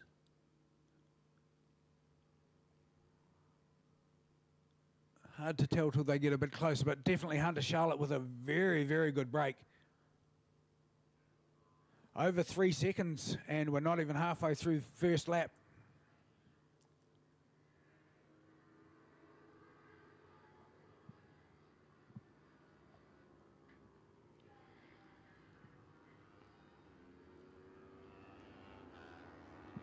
Nixon Frost looks like he's been pushed well back into the field.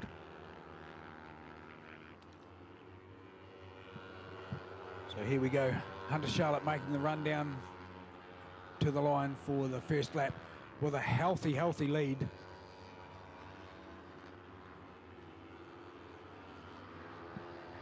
And that's Lucas Scott, Diego Petrucci, Will Furness and Oliver Wright.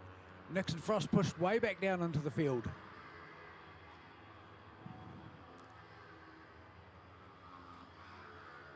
So Hunter Charlotte with a 3.5 second gap ahead of Lucas Scott, Diego Petrucci, Will Furness, Oliver Wright, Joanne Hung, Christopher Reynolds, Brendan Booth, Alec Ari Cowie, Kyle Johnson, Cappy Cleworth, Kieran Kelly, Carlin Self, Nixon Frost back down to 14th place and Peter Fish in 15th. Something seriously wrong with Nixon there. And in fact, it looks like is that Nixon pulled off?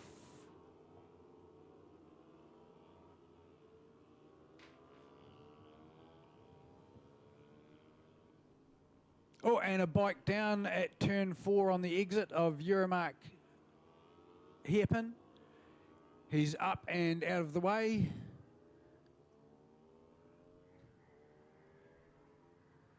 And pushing his bike off, so obviously uninjured, just a little low side there, too eager on the throttle as the back tyre slipped out from underneath him. So Hunter Charlotte doing the business and running away with this one. Ahead of Lucas Scott and Diego Petrucci. Here comes Hunter crossing the line for first place, but nothing in it for second and third, and in fact less than a half a wheel between Diego Petrucci and Lucas Scott. Will Furness bringing up 4th position.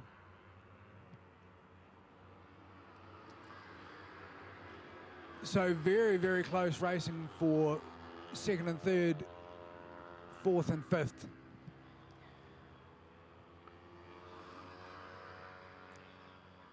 As we watch Hunter Charlotte pull away from Diego Petrucci. Hunter's best time a 1:43.156 and Diego a 1:45.6, so more than 2.5 seconds faster. Hunter Charlotte, no wonder he's pulling out such a big gap. But in 4th place, a good ride from Will Furness on the Nelson Motorcycle supported KTM 390.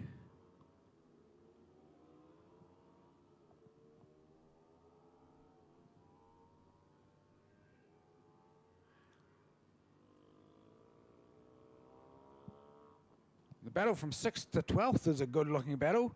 Brendan Booth leading that, ahead of Christopher Reynolds, Juan Hung, Kyle Johnson, Chappie Cleworth, Ari Coe, and Kieran Kelly. With Carlin Self bringing up 13th place. That's a good ride from Carlin.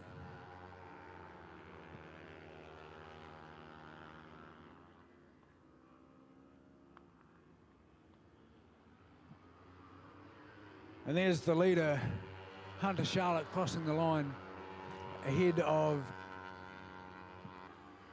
Lucas Scott with Diego Petrucci in third. Diego will be wanting to make that pass. He won't be happy with second place. He tries to squeeze it up the inside into turn 1, but just can't pull it off. Looking for a run out of turn 2 and down along the West Coast Straight into Link Kink. A very fast off-camber downhill left-hander. And it looks like Diego's got a good run. Can he make it on the brakes? Lucas is a little bit later on the brakes and just manages to hold it out. Now, can he pull it up? He does manage to, and he holds that position from Diego Petrucci as they come out of turn 4 and up through turn 5, turn 6 into Fulton Hogan. And again, Diego has a look up the inside, but just can't get the job done. As they come round through turn 7 into turn 8, Nana's corner. Now there's a couple of wee manoeuvres that you can make through Nana's. You can come up the inside, or you can get a good run by going a bit late and a bit wide as it tightens up on the exit. You get a good run through into turn 9 into the Parks Towing S's. He just can't get it done through there either. And it looks like Lucas has actually managed to pull himself a little gap. He appears to be riding defensively but taking quite good lines, and it's making it very hard for Diego to make a move on him. And as the leader, Hunter Charlotte, comes around CMG Motorcycles corner and exits onto the straight just as Lucas and Diego pitch it in. Nothing to be gained between second and third. Everything to play for as the leader, Hunter Charlotte, comes across the line. And we do have Lucas Scott, but here comes Diego making a move towards the line. So he can draft him and get to the line, but it would be dodgy. It would be dodgy to rely on that for the last move. And in fact, he has made a move into turn 1. Can he hold it for turn 2? He can. That's Diego Petrucci through for turn 2. Ahead of Lucas Scott. Now, can he make a break? Because Lucas will try everything he can to throw it back at him into turn 4, the Euromark corner. Here they come, the run down to Euromark. And it looks like Lucas has got a run on him. Can he get under there on the brakes? Diego late and holds a good tidy line. The next place for Lucas is into the right-hander into turn 6, Fulton Hogan, but he's not close enough to do it from there. Perhaps he's looking for a run through Nana's and out into the right-hander or the double lefter into the dipper. Another good passing spot. And it looks like he is going for a slightly wider line, looking for a run to come up the inside into the right-hander into turn 9, Parks Towing S's. Can he get the job done? He's right side by side, looking for the move. Diego later on the brakes, chops the nose off and in he rolls, but there's nothing in it. He has a look. Lucas has a look through the double left. Can't get it done there either. He's going to have to regroup as they come down into the dipper. Diego Petrucci holding the advantage over Lucas Scott, with Hunter Charlotte absolutely showing his clean set of heels to the field as they come down into the main straight. Hunter Charlotte with a 6 or 7 second gap now at the lead, but nothing between second and third place. Diego Petrucci makes the move and comes through, and it looks like he's got the legs to pull some gap. Lucas Scott comes back at him off the slipstream, makes the move past him onto turn 1 and through into turn 2, holds a nice tight defensive line, but that allows Diego to get a run on him on the exit. Diego's going to carry the speed as they come up to Link Kink, but he's not close enough to get side by side. Let's see if he can follow through, get the draft down the straight and down into Euromark hairpin turn 4. He's close, but not close enough.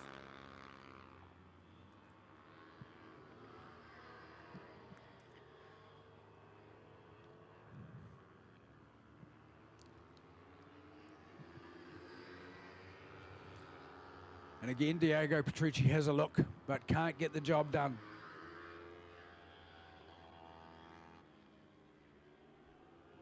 Hunter Charlotte, what a class act.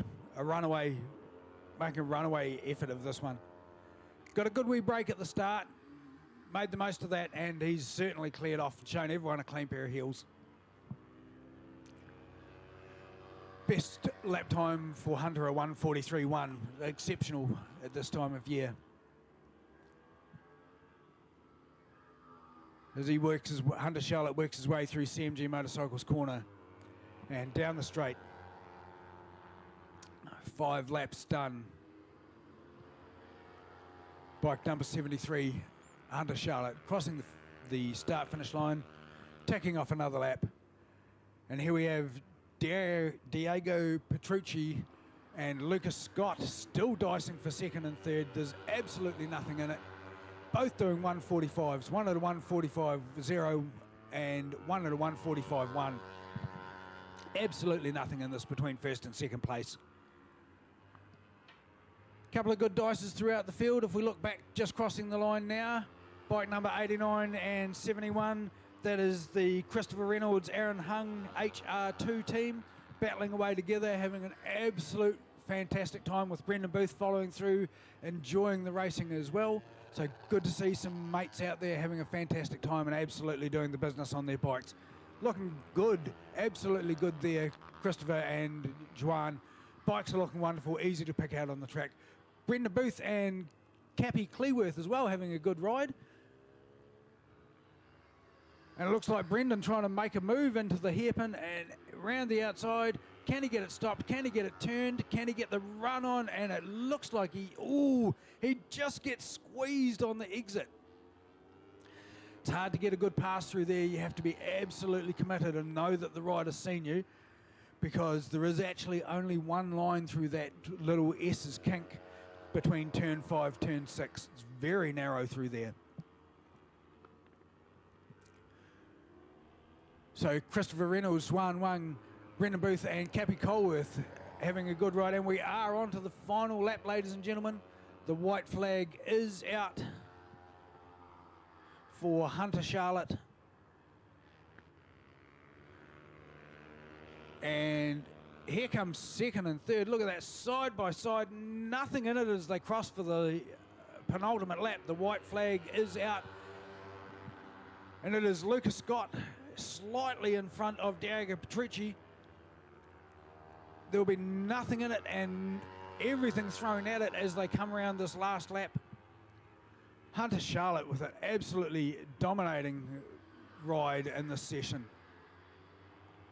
But Lucas Scott and Diego Petrucci not giving it up, either of them. They both want that second place.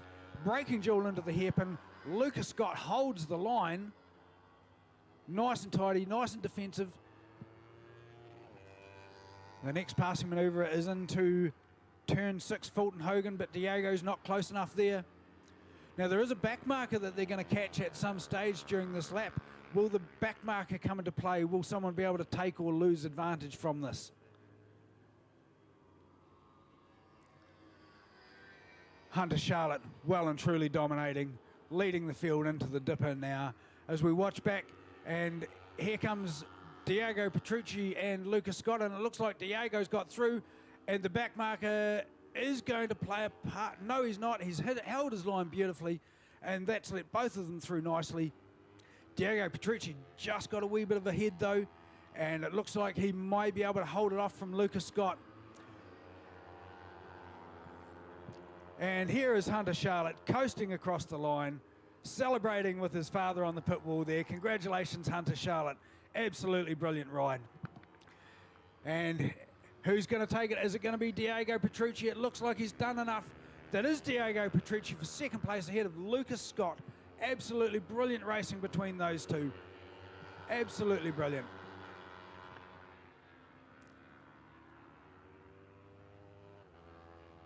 So Oliver Wright for fourth place, and let's see who comes through for fifth. That would be Will Furness on the KTM 390. And look at that, the teammates Christopher Reynolds and Aaron Huang come through together and have an absolute great time.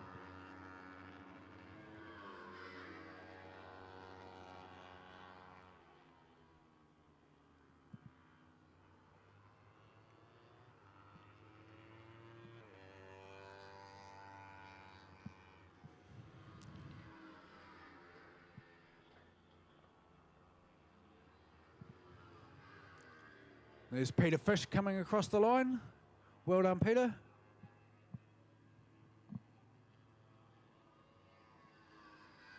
Followed by Cameron James. Good ride there, Cameron. Well done. So Hunter Charlotte, best lap time, a 1:43.156.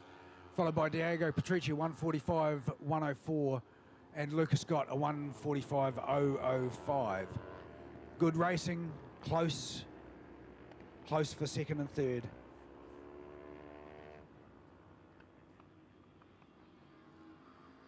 But an absolutely runaway effort from Hunter Charlotte.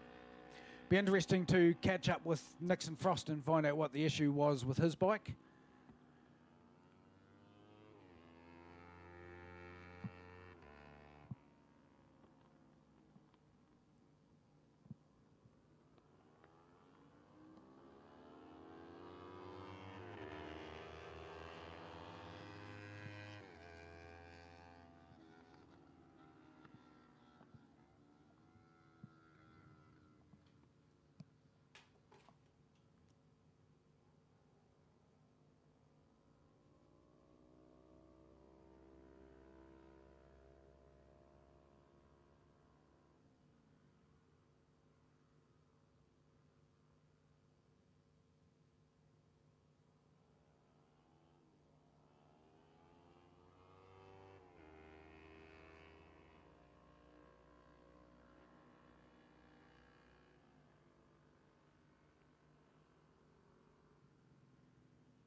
So up here, joined in the commentary box, I have Luke Ryder, who's come up to have a bit of a chat with us. Welcome, Luke. Yeah, thank you. Today doing so, but You got to push the envelope to find out where the limit is, mate. So That's it, man, congratulations that's and well done.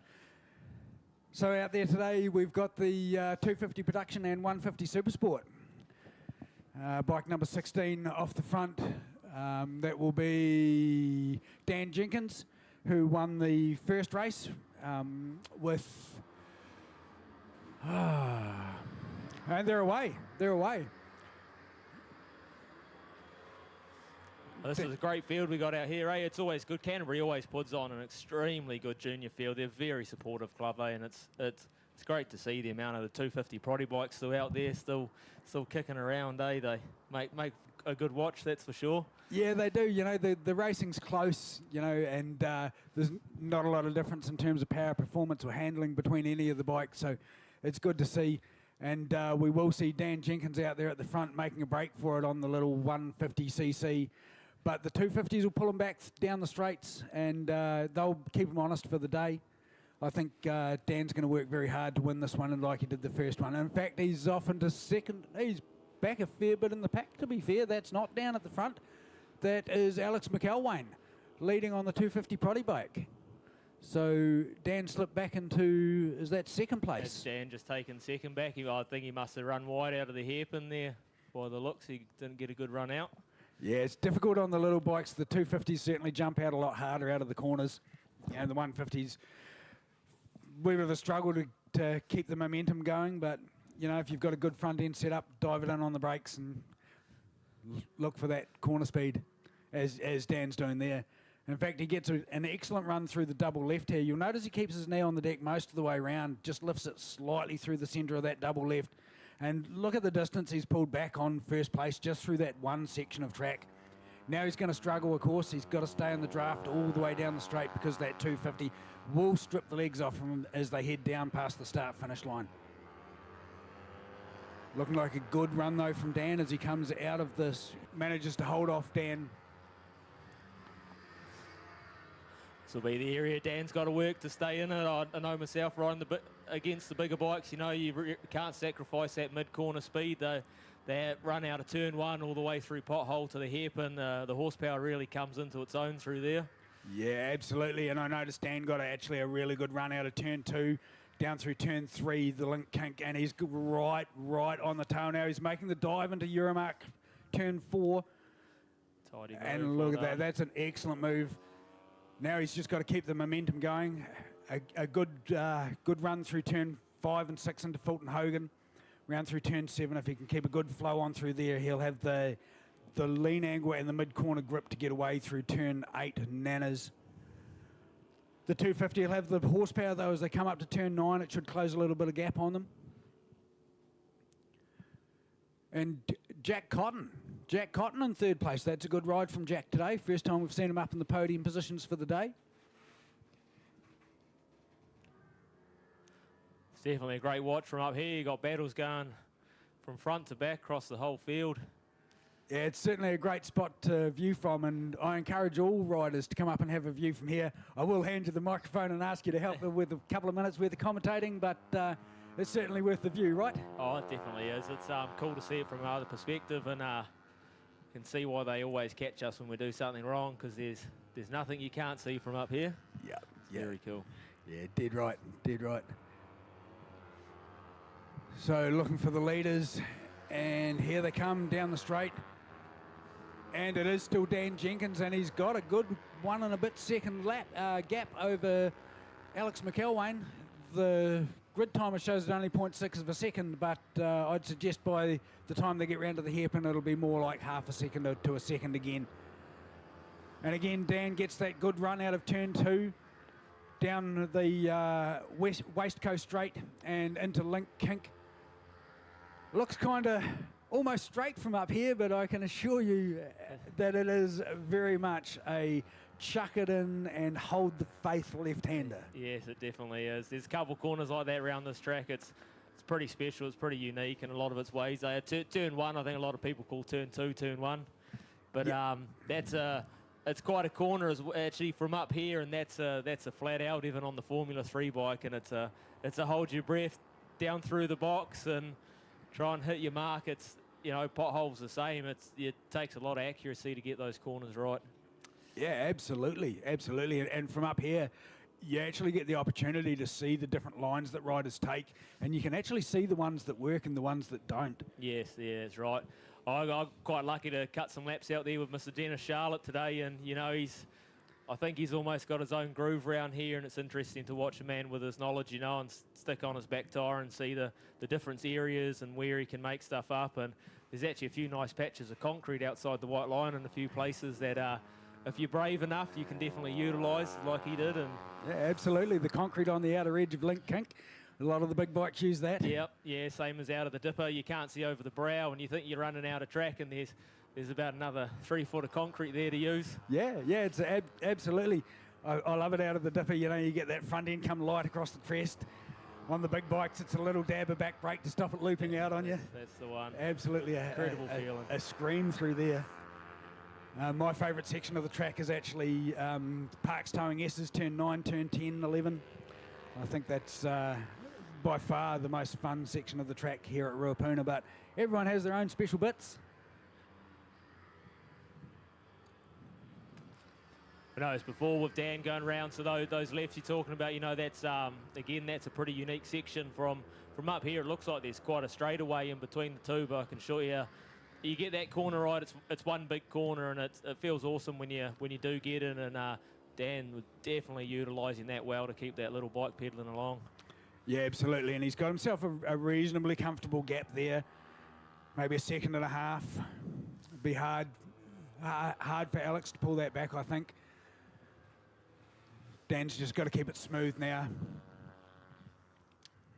Definitely a good mix going on out there. Good to see on the timing screens. Plenty of 150s up in some good places, you know. So they're definitely motoring along as well, and not letting the horsepower of those bigger bikes get to them. Yeah, it's quite interesting with the 150 versus the 250. Of course, they're on the same track, but they're actually riding different races. So Dan Jenkins, his actual next competitor is David Phillips, and David's back in like 9th or 10th place. So Dan can just cruise and still pick up the points for his class, but of course he wants to put on the show and take out the overall as well. Alex McElwain in second place. He's actually currently leading the 250 production class ahead of Jack Cotton and Angela Charlotte, bike number 3, in third place for the 250 production class. So while it is a mix of bikes on the track, we're counting it in 2 races. And there's Dan coming across the line ahead of Alex. Get round nicely. And they'll both get round the back marker there with no trouble at all. And I've got to say, the riding from the back markers today has been extremely good, all holding their line and not moving offline, gritting their teeth as the fast riders come through and just letting them do their job. Of course, it's always the responsibility of the faster rider coming through to make the pass cleanly and safely. So good to see that happening today. And there goes Angela Charlotte just rolling through in third place on the 250 class.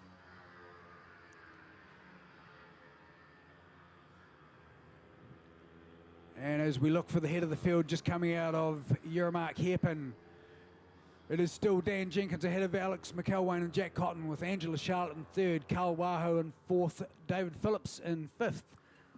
So David would be the second placed of the Supersport 150s.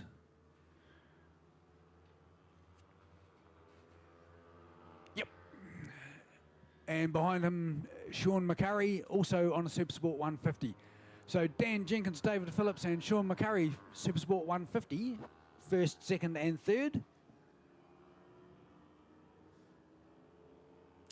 It's good to see all these 150s out here, the young riders. They're our future, as we all know, and good to see them out there. Like you say, they're all keeping themselves out of trouble. You got some of the faster bikes starting to catch up and using different lines and stuff, and everyone's doing a great job out there. Yeah, it is great to see the 150s getting out there and having a go. You are right, these young riders, they are the future of our sport, and we should be doing everything we can to encourage them and keep them safe, showing them the right ways of racing. And I know Motorcycle in Canterbury invests a lot of time, effort and energy into making sure that our up-and-coming riders are trained properly in all aspects of racing and riding. And of course, it's not just the riding and the racing as well. It's the social aspect of it, the fun and the friendship, the camaraderie that forms, and the challenges that form as well. You know, we see teams that go head to head year after year, and I think specifically at the moment of Nixon Frost and Hunter Charlotte. You know, two up and coming riders in the 300 class who are fiercely competitive, but extremely respectful and good mates off the track as well. You know, Yeah. and that's a big part of the camaraderie of racing. Is it's okay to be fierce competitors on circuit, but we put it aside when the helmet comes off. Yeah, that's right. Like I say, those kids are doing awesome. They're good up and comers. They come from some very respected families. I've had the honour of sharing the track with the kids and the fathers over the years, and you know they're doing the right thing the way they're bringing them through, and both those kids have an extremely good future. I know Nixon's looking to step up to the 600s possibly this year. He's also building the 800R Suzuki for the evolution of the Super Twins class into sport bike, which I'm quite looking forward myself into seeing what happens with that. It'll be a good step up for those guys to ride something with a bit more power and a bit of weight, and I wish him all the best for that. He's a very good kid. Absolutely. And I noticed that Sloane's out here today testing the R6 that he built up for Nixon. So, yeah. So I think Nixon might not be old enough for that one yet. Yeah, that's right. Story I might have heard with that. Yeah, that's correct. So good to see Sloane out here, though, cutting a few laps. It's been a while for him, so notice him fading a little bit towards the end of the race, as to be expected. You know, we all lose a bit of race fitness if we don't crack on and keep at it. Yeah, but he's certainly not lost any of his talent or his skill. I watch him out there doing fantastic lines and looking super tidy, so good on him for having a crack and getting his leathers out, and well done, Sloane. Good on you for supporting Nixon as well and taking him through to, I believe he's off to Indonesia next. Yeah, I believe so, yep. And then away to Australia after that. So good to see the young Kiwis getting some international exposure and some time overseas. Well deserved, and a good recognition for the efforts that's being put in. Yeah, it's a good change for them to mix it up, and get to experience it. The talent levels overseas are different, the grids are different, and it's, like we spoke about, you know, these guys find their place on the track and hold their lines and do well against a mixture of stuff, so it's no different going overseas and racing with different competitors. And no, exactly right. And we're on the white flag lap now, so looking to pick out Dan Jenkins and Alex McElwain. If Sloane is listening, though, you know, if next time you go to Indonesia, I am up for adoption. I'd quite willingly come and ride a bike. Dude, I've offered to carry his bags for him many a time. I mean, I'm sure there could be an arrangement there. Outstanding.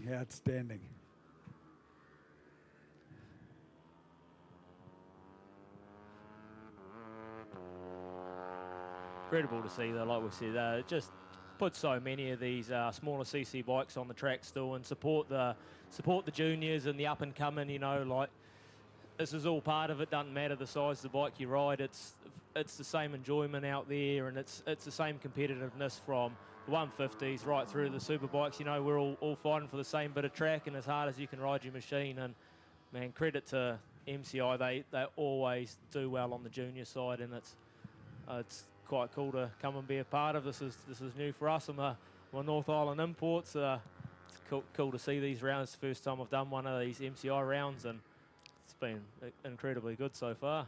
Good on you for making the effort to come down, mate. Well done. You know. Oh, it's only a hop over at the moment. I'm a West Coast man now, so right. Oh, that's good, mate. That's good. Down, but move to the mainland. Yeah, that's it. But we followed MCI for years, the family and stuff, and I say it's incredible to see. My stepson's actually out in this race, and it's cool to be able to watch from up here. And give him a shout out, mate. Give him a shout out. Find him on the board.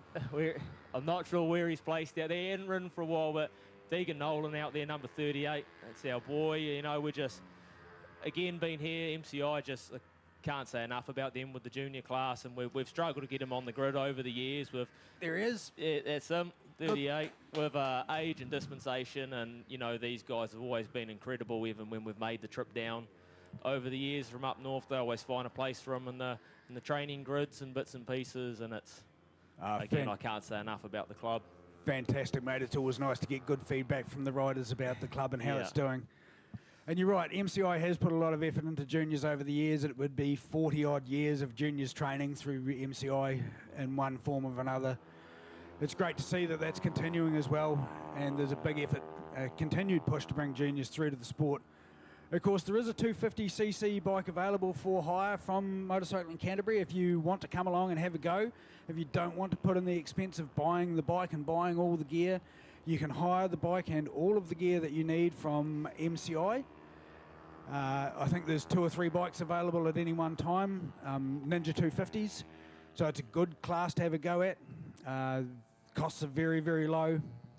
And, you know, always made welcome.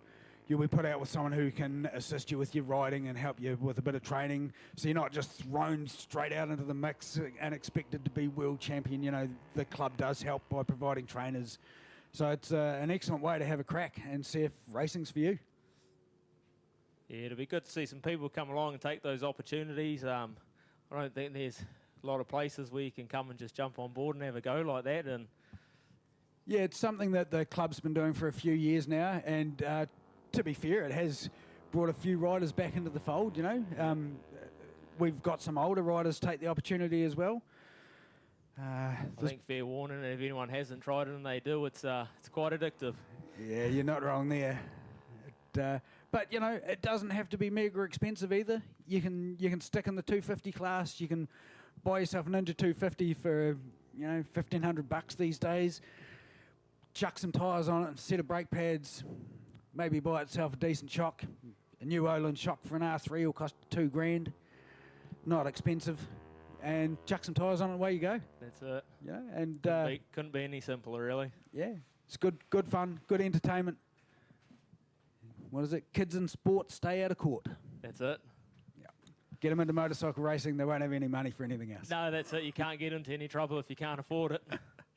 Dead right, dead right. So positions for that race, Dan Jenkins in first position, followed by... Ooh, screen's just changed. I'm going to cheat.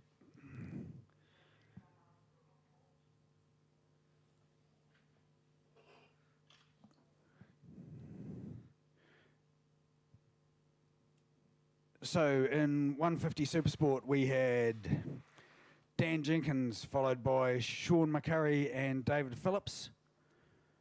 In fourth place Samuel Eagle and Jack Clackham. 250 production Alex McElwain, Jack Cotton, Angela Charlotte, Carl Wahoo, Eli Leonard. Now Eli is out there on one of those higher club bikes. Oh, there you go. So Eli races in the Clubman's class usually and comes and does have-a-go days on Honda VTR 1000, the red one that you see out there lapping around with lights and indicators and everything on it. He was out there doing under 2-minute laps today, which is pretty good effort from a man on his road bike. So good effort, Eli. And to see you out there on the club hire bike finishing in 5th position in 250 production, that man deserves a clap. Oh, well done. Good work. So thank you to the club for providing that bike for Eli. That bike was provided free this meeting. So at the Have a Go days, they do a draw and you get offered to come and have a go on one of the Club 250s. Oh, that's awesome, ain't it?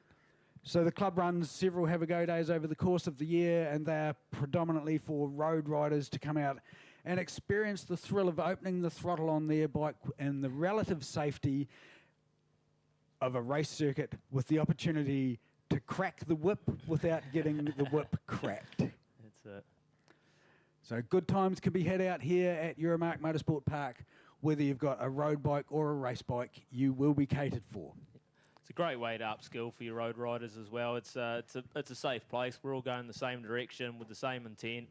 The corners are always just, you know, the same each lap round, and if they've changed, someone will warn you with a flag. So it is a good the road's not the place to find the limits. This is, and it's, you know, there's the options with the club hire bikes and bits and pieces. So it's definitely for anyone out there listening that thinks they want to try their hand in it, I'd highly recommend it. Yeah, no, it's absolutely a great way to get started. So do come along and enjoy.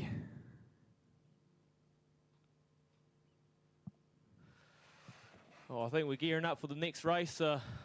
Thanks for letting me up here, Ian, and I'll better get back and get ready for my last race. And No worries, mate. Thank you for coming up. Cheers. Always good to chat to a bona fide racer up here. thank you. Get some views on what they're seeing out there. Cheers. Bye, everyone. Awesome. Thank you for that.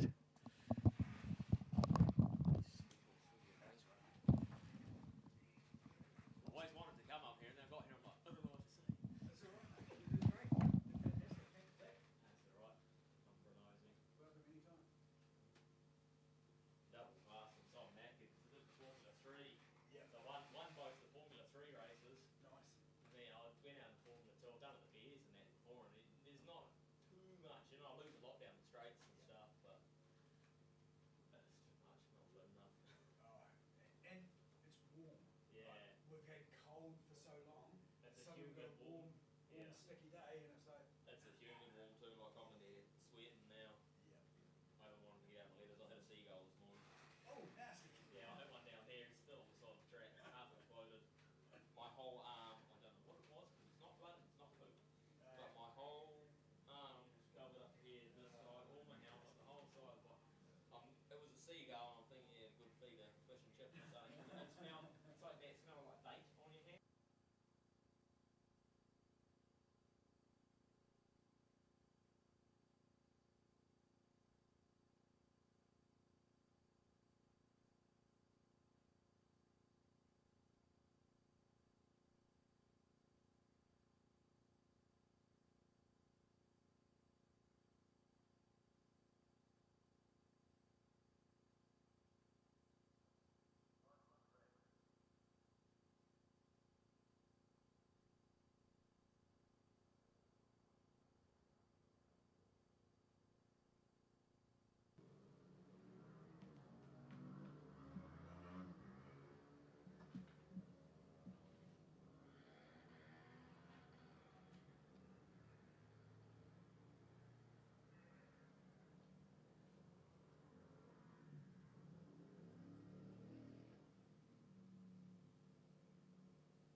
So here we have a rider shout out. Daryl Hutt, age 44, riding a GSXR 1000 Suzuki and a Ninja 250, riding in Formula 1 and 250 production. That will certainly be a mind twister going from one bike to the other. He's based in Ashburton and he's riding the King of Canterbury, the Full Series and the Southern Race Series Full Series. He's supported by Prime Engineering, East Coast Power Sports and Fairview Fiberglass, and he's been racing for 3 seasons. So he got started by being pit crew for a group of Super Motard races at the Burt Munro, then he got hooked and was on the track 6 weeks later. He's won National Superbike B in 2025, he raced with Ivan Major when he was 6 years old. He's been second in the CAMS Modern Senior 2 years running, third in King of North Superbike B. And a fun fact, he can never keep his front wheel down and he's been riding since he was 4. So 40 years of riding, good on you Daryl Hutt. Welcome to Motorcycling Canterbury.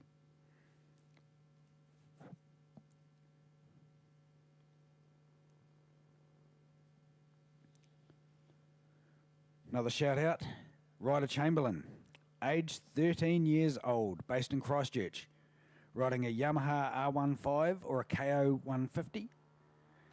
And believe it or not, at age 13, he has been riding 10 years. His major riding achievements include podiums at the New Zealand Nationals. He's raced in the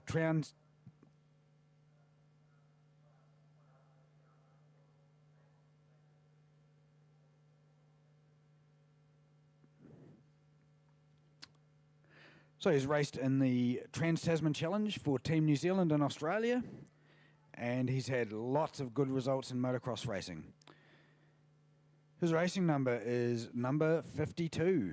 Keep an eye out for Ryder Chamberlain. 13 years old and been racing 10 years. Amazing.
So just a slight hold up while it looks like there's a track inspection going on around the CMG motorcycle sweeper, turn 11.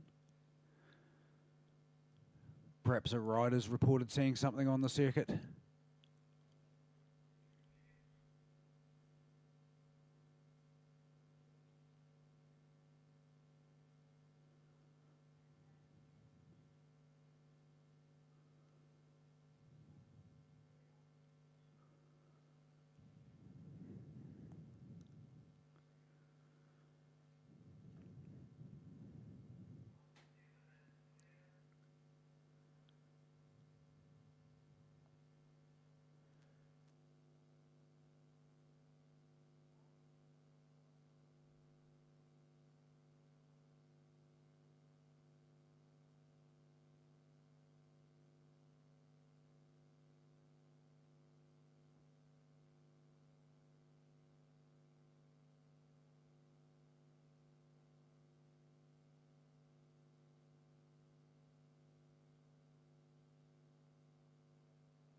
And here we have the Clubmans and Motards heading out.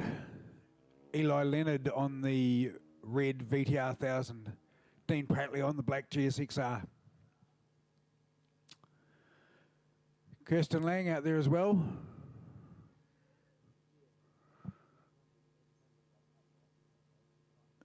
Duncan McCarty, Riley Foster, Samuel Hawkins and Stephen Smith all out there.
So just waiting on Stephen to form up and then they'll be away.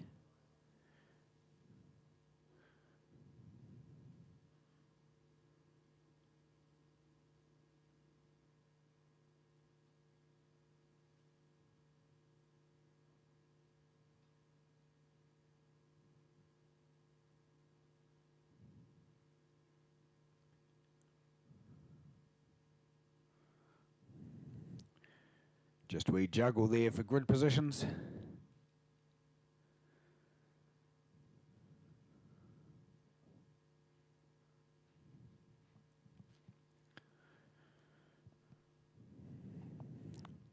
So Eli Leonard pushed to the back. That'll just give them some incentive and some enthusiasm off the start, I can assure you. Here we go, the revs are up and they're ready to go. Oh, nice wheel stand from the VTR 1000. Eli Leonard not afraid of that. Snicks it into second gear, hammers the throttle, and opens it hard, and away he goes. And he has managed to pull back some of that gap when he was pushed back on the grid. And he is up into fourth place. That's a good ride from Eli Leonard from the start. Well done. Samuel Hawkins and Riley Foster away on the Motards. Stephen Smith in third place.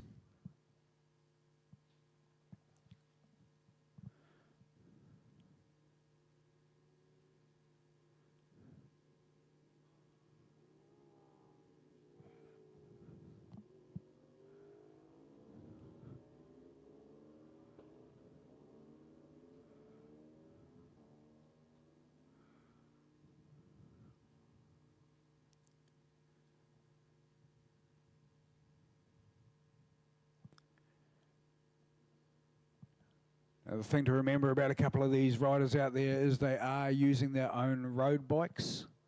So pressing on but not wanting to risk it all.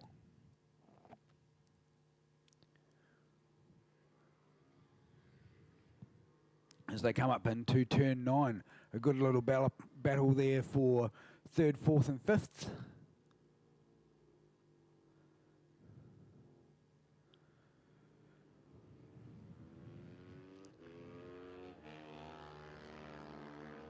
Eli on the VTR 1000 riding very, very well. But it has to say, though, that the GSXR in front of him will have the legs on the straight. Eli doing well to ride through the infield and pull back those positions. So the Motard sweeps around the outside. So in first place we have Riley Foster on the first of the Motards. Then we have Stephen Smith, followed by Dean Prattley, Eli Leonard and Samuel Hawkins.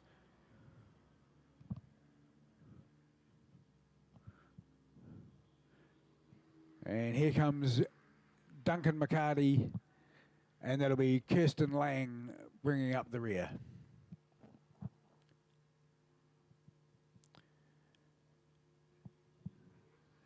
And as we watch into turn 4, the Euromark hairpin, it is Riley Foster with a clear lead over Stephen Smith, ahead of Dean Prattley and Eli Leonard.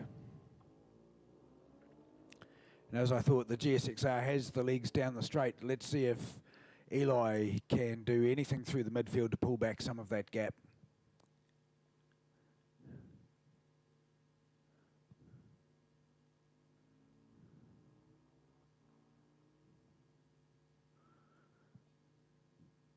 Samuel Hawkins on bike number 427, the Motard, also having a good ride.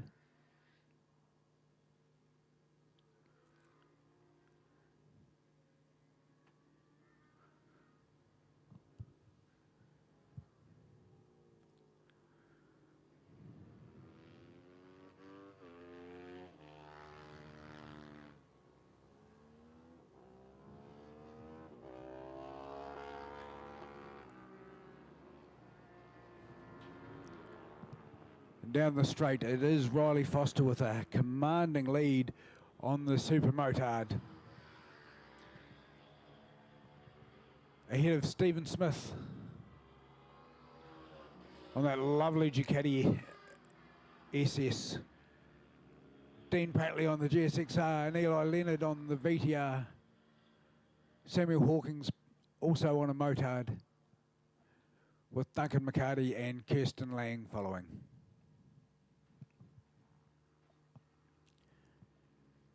Good to see the Clubmans out there getting a turn. For some, the opportunity to race at a more extreme level's just not there.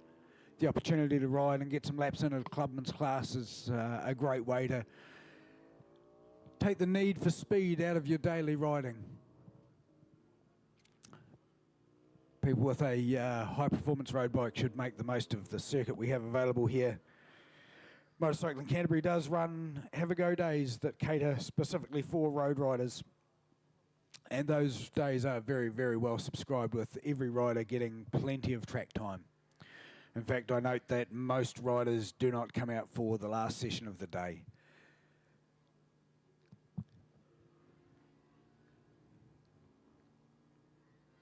Good to see the Clubman putting in nice consistent lap times as well. Riley Foster out there doing a 1:47. Stephen Smith a 1:50. Dean Prattley a 1:49.2. That's a good effort. Eli Leonard on the VTR 1000 a 1:49.9. Absolutely outstanding. I think that would be not too far away from what those bikes were capable of doing right at the start of their racing back in the mid-90s, I would suggest, for a VTR 1000.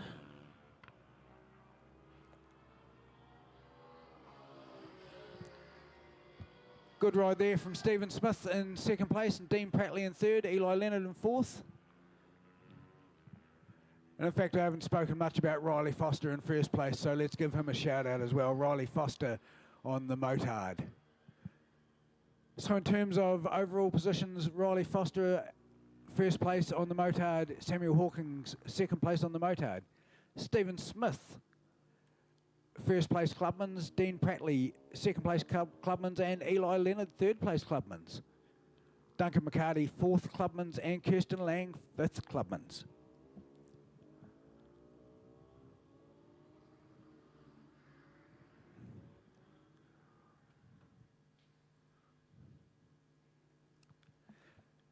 And it looks like now Dean Prattley has broken Eli Leonard from the toe.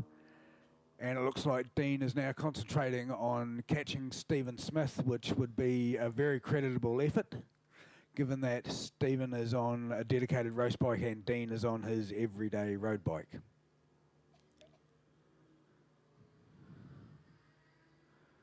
Certainly putting in the effort, though, is Dean Prattley in his attempt to catch Stephen Smith. Just runs a little bit wide. Takes a bit too early an entrance into the dipper. A wee line adjustment there would help him out heaps. But there goes Riley Foster across the line. with a large gap back to second place, which is Stephen Smith, although in a different class than the Clubmans. He is, however, being reeled in by Dean Prattley. That's Dean's best time of the session at 1:46.929 compared to Stephen Smith's 1:49.021. So certainly 3 seconds a lap faster there. Let's see what he can do. Has he got the time? Has he got the time to pull back that gap?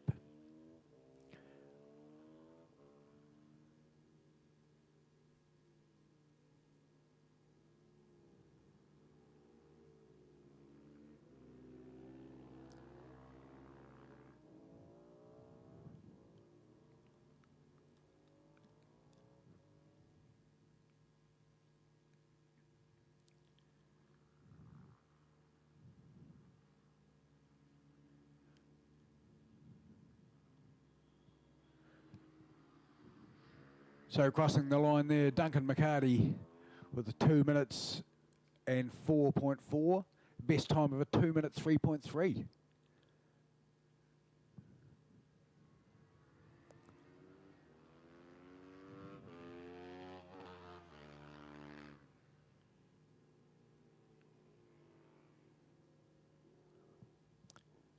And look at that, Dean Prattley has overtaken Stephen Smith and come into second position.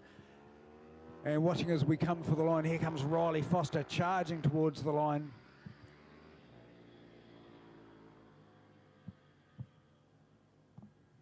In second place so far, it's going to be Dean Prattley on the GSXR.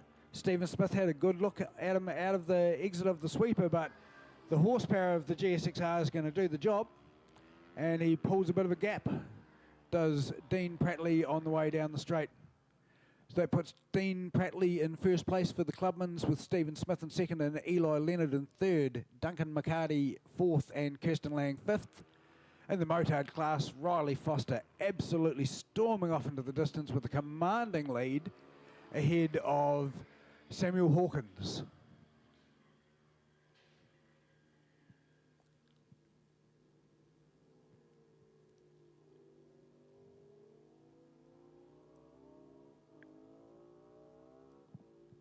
And unfortunately, the timing has just lost connection, so hopefully we can get that back and actioned again quickly.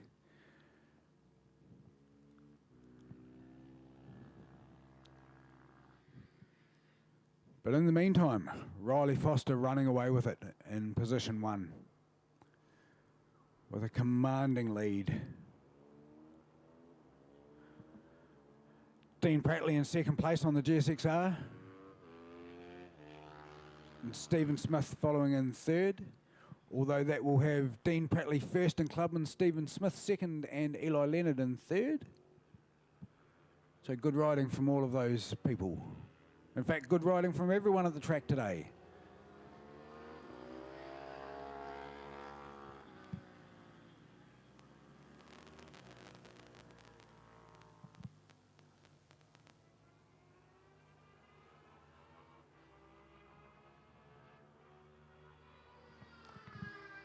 There's Dean Prattley crossing the line, followed by Stephen Smith. And here comes Eli Leonard on the VTR 1000. And that is Kirsten Lang, who goes 1 lap down. Well done, Kirsten. You're riding brilliantly. Keep it up.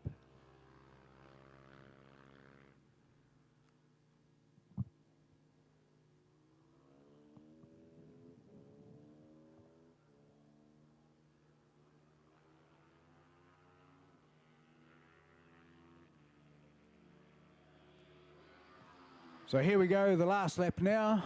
Riley Foster taking a massive lead. 14.5 seconds so far and extending as the race goes on. In fact, I would suggest it's significantly more than 14.5 seconds now.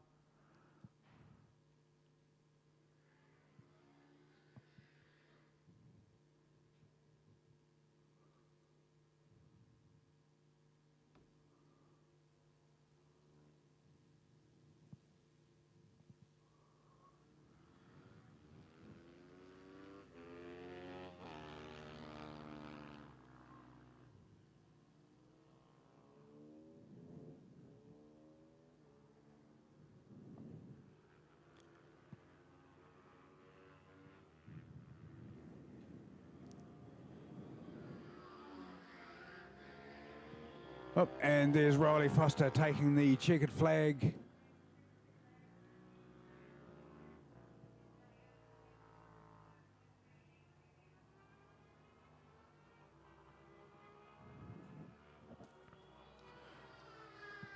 And there goes Dean Prattley and Stephen Smith. So Riley Foster taking out the motard class. Dean Prattley first in Clubman's, followed by Stephen Smith and Eli Leonard.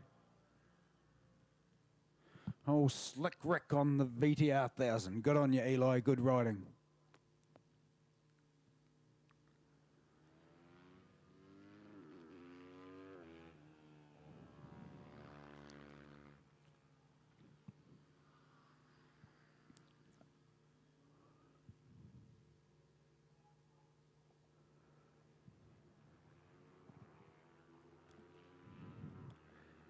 So positions for that race. That is Riley Foster ahead of Samuel Hawkins in the motard class.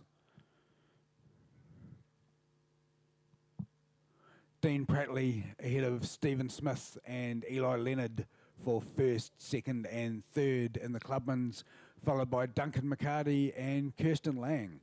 Good riding by everyone in the Clubmans and motard class.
So here we go with Formula 3.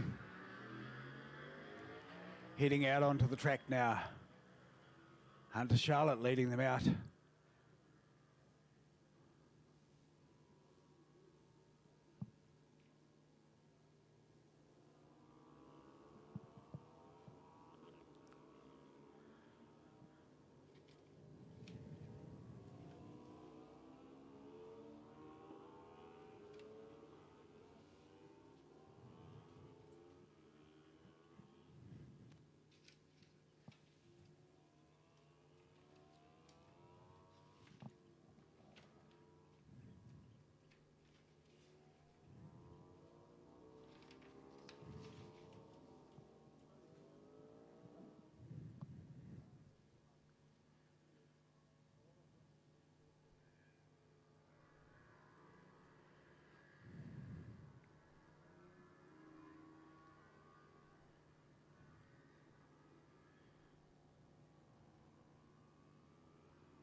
So here we go, everyone just getting themselves in their correct grid positions.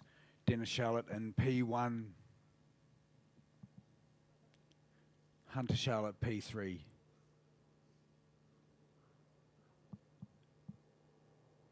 Luke Ryder in P2. Chris Huddlestone P4.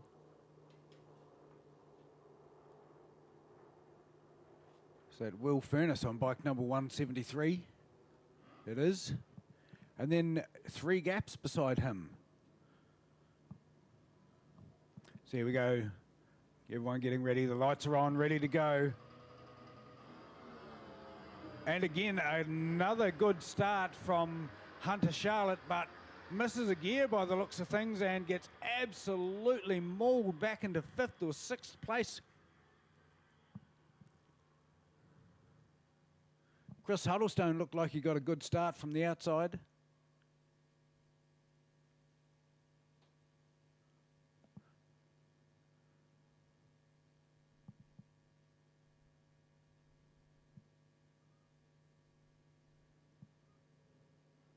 A good braking duel into turn 1 as they all close up together, concertina up together, and it looks like that's gone a bit deep for Chris Huddlestone, who's pushed back to 3rd place.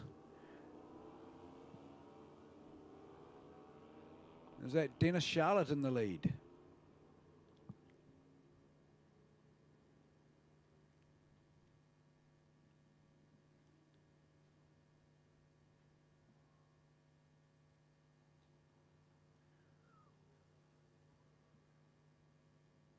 No, that's Dennis in 2nd place. So that would be Luke Ryder up into 1st place. Luke Ryder in 1st place, Dennis Charlotte in 2nd. Chris Huddlestone in 3rd, Will Furness 4th, Hunter Charlotte in 5th.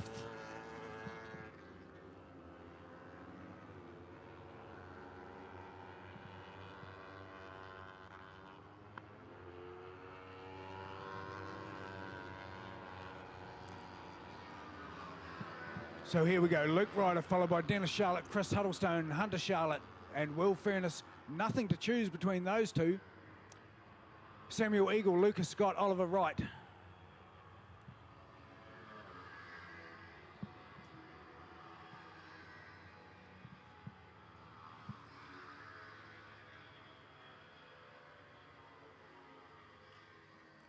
But definitely in the front it is Luke Ryder, followed by Dennis Charlotte, Chris Huddlestone, Will Furness, Hunter Charlotte, Sam Eagle, Luke Scott, Oliver Wright, Cappy Colworth.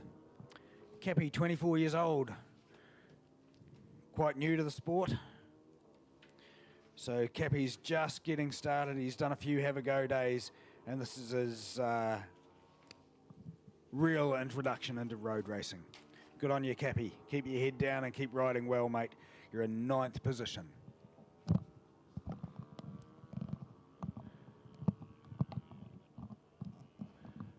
So a wee bit of a lead now for Luke Ryder. He's got a couple of bike lengths on Dennis Charlotte, who's got maybe a 1.5 seconds over Chris Huddlestone. So a bit of breathing room there for Dennis. And he looks to make a move going into the dipper. That is a difficult move to pull off coming through there. Tries to dart up the inside. It costs him some time. He'll try and make a move, try and get into the draft and get a toe down the straight.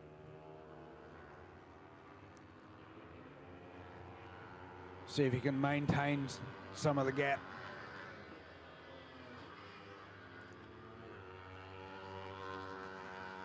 Looks to short the circuit by taking a wee bit of a tighter line into turn 1 through to turn 2. Does close up some of the gap on the brakes, but Luke just manages to open the throttle a little bit earlier and pull some gap. And as they come flying down towards Link Kink, Dennis just closes up a little bit again. And on the brakes is where everything concertinas up into turn 4. But it's the slowest corner on the track, so as they concertina up, they will concertina apart on the exit as well. Dennis has done well to close up the gap there, though, and it looks like he's in a position to follow through and perhaps make a challenge somewhere later in the lap. Maybe he's going to try and set up that move into the dipper. He's got a nice tight line following through Nana's and into the right-hander Parks Towing S's. He has closed up some of that gap. Now, can he get through and up underneath? Ooh, that was so close. Almost a touch of tyres there. And that's cost Dennis some time again. Sometimes it's hard as a racer to back off a little bit and give yourself some room. You risk losing the toe. Sometimes it is the move to make, though. Give yourself a little bit of room so that you get that lunge where you need it. It looks like Luke Ryder is managing the gap quite nicely now. Back out to 1/2 second from Dennis Charlotte. And they're on the final lap as well. So it's now or never for Dennis.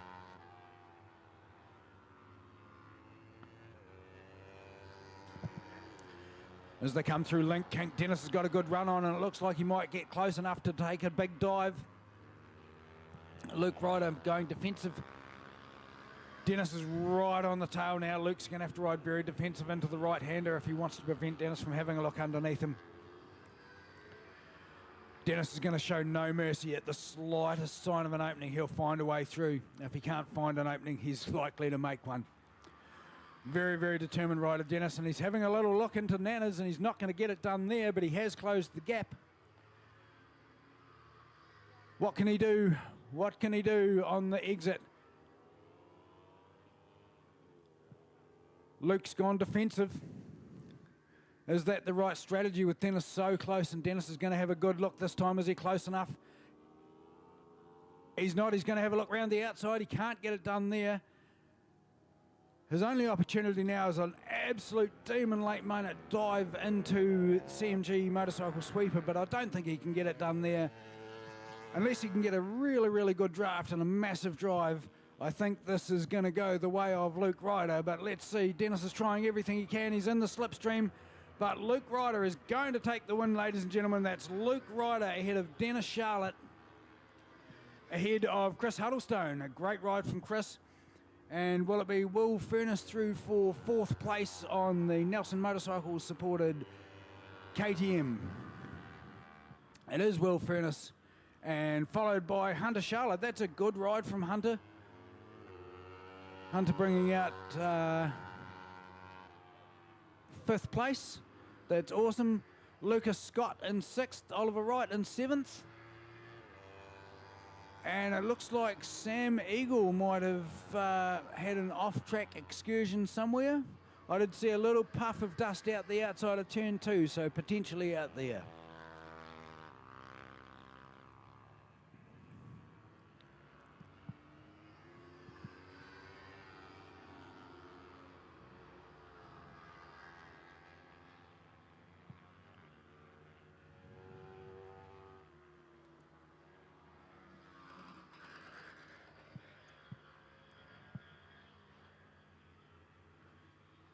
So best time in that race, 1:39.893 by number 15, Dennis Charlotte. Fastest lap, still not enough to get it done to take the win though. Excellent riding by Luke Ryder, ahead of Dennis Charlotte, Chris Huddlestone, Will Furness, Hunter Charlotte and Samuel Eagle.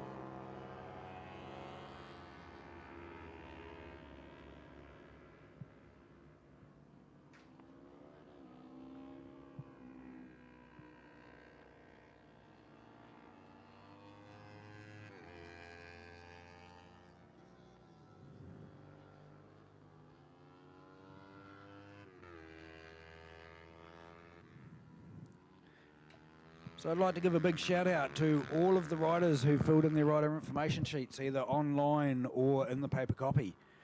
Thank you very much. You've made my job as commentator quite a lot easier. Let's hope that everyone fills them in for the future. It would be good to be able to call everyone's names and give everyone a shout out to their sponsors, their supporters, their family and friends.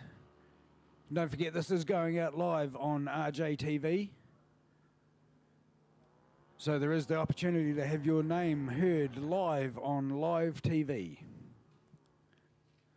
The opportunity to have your sponsors thanked, so please fill in the rider information forms. I don't mind whether it's hard copy or on the internet form provided.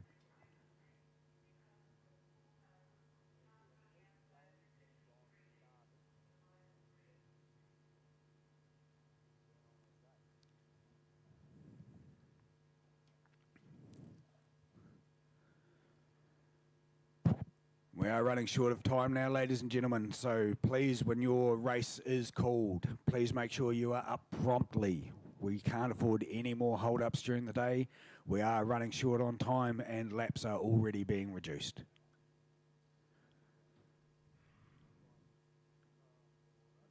Please listen closely to ensure you know how many laps your race is.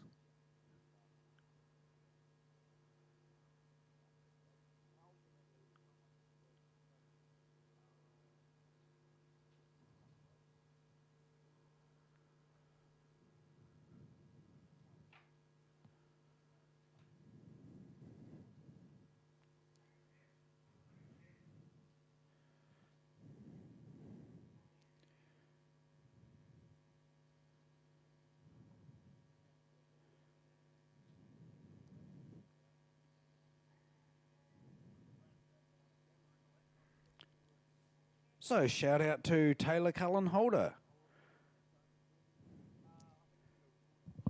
2011 CBR 250R was the very first bike they ever had.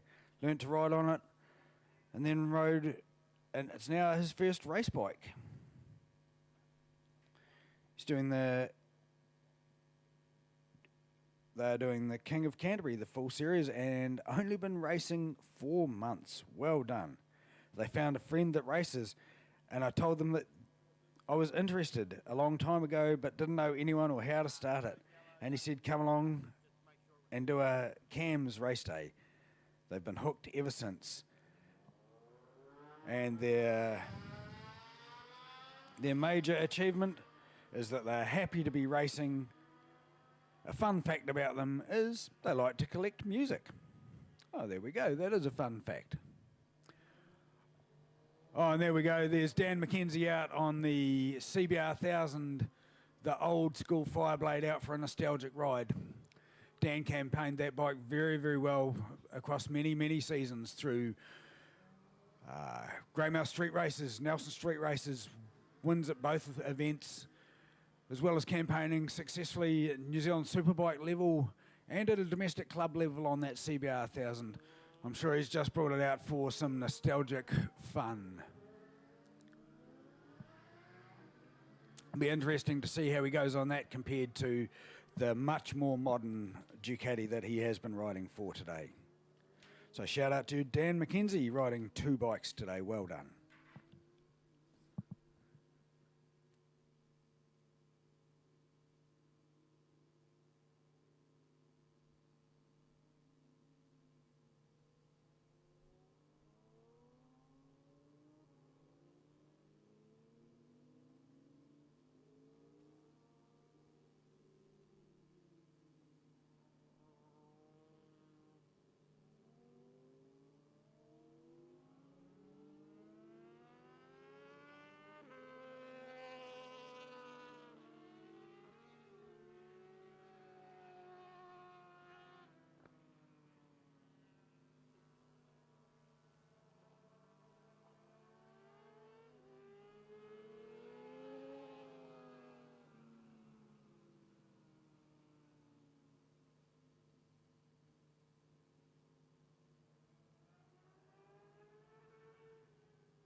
So up now we have Formula 1 and Formula 2, a good mix of bikes.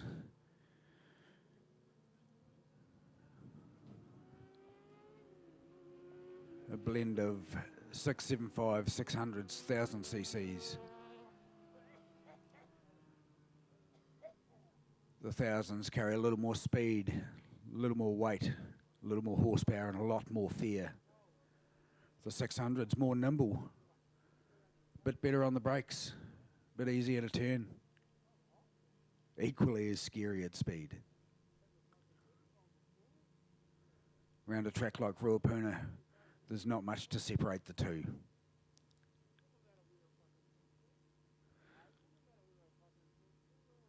Doesn't look like many people want to take the front row.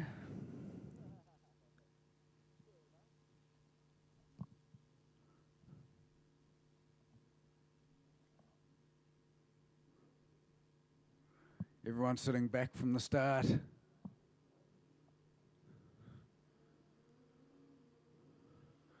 Lights are on.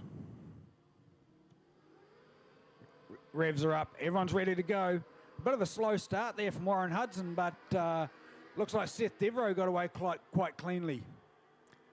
Dale Finch as well, sitting on the front row. Looks like he got a good start.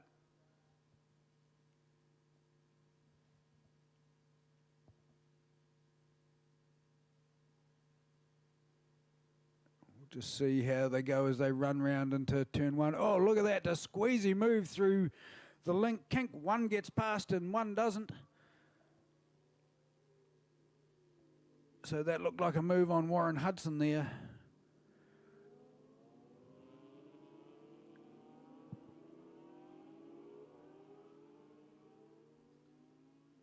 Oh, and Seth Devereaux chucks it up the inside into turn 6 Fulton Hogan. He makes that job stick as well, and that puts him up into second place. So that's a good move from Seth Devereaux.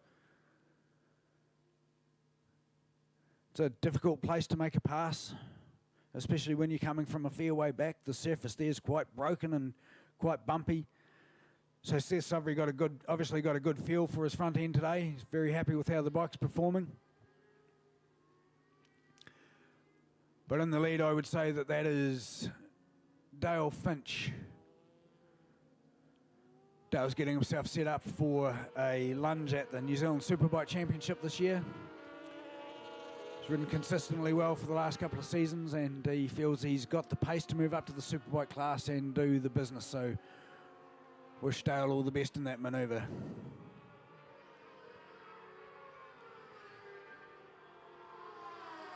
So it is Dale Finch ahead of Seth Devereaux, followed by Dan McKenzie. Dan going extremely well on the old Fireblade. 1 minute 42.3. That's a good effort, Dan. So Dale Finch fastest time 1:39.922, followed by Seth Devereaux with a 1:40.796. Dan McKenzie with a 142.376. Alex Finn, 143. Warren Hudson behind him with a 142.667. Let's see if Warren can squeeze his way back past. So in the lead we have Dale Finch, and Dale's making a good break for it now as they come into the Nanas section of the circuit. It's a tightening radius. On the exit, it's very easy to get on the gas too early and run out a bit wide and have to roll out a little bit. The run through the right-hander, a great corner here on the circuit into the Parks Towing S's.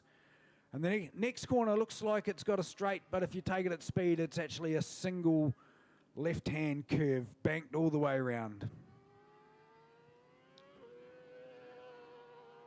Dan McKenzie doing good on the old Fireblade ahead of Warren Hudson. Probably bikes of similar eras, but Warren spends a lot more time on his Yamaha R1 than Dan does on the CBR.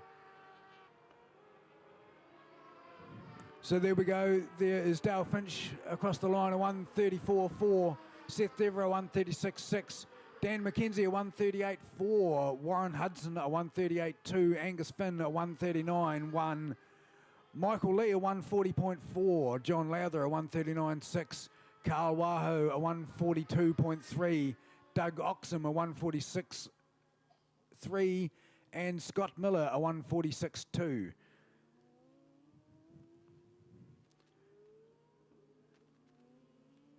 And it looks like Warren Hudson has managed to get that place back off Dan McKenzie.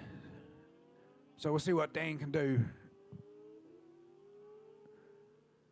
Of course, Dan out on a nostalgia ride on his CBR 1000. It's been a long time between drinks for that bike to see the circuit. Dan McKenzie normally campaigning a 1199 Ducati Panigale V4, so jumping on the CBR 1000 will be something quite different. No electronic aids on the CBR by comparison to the technologies available on the V4 Ducati. Whether Dan chooses to use all those technologies is a matter of speculation, because he is an old school style rider who does like to slide the bike.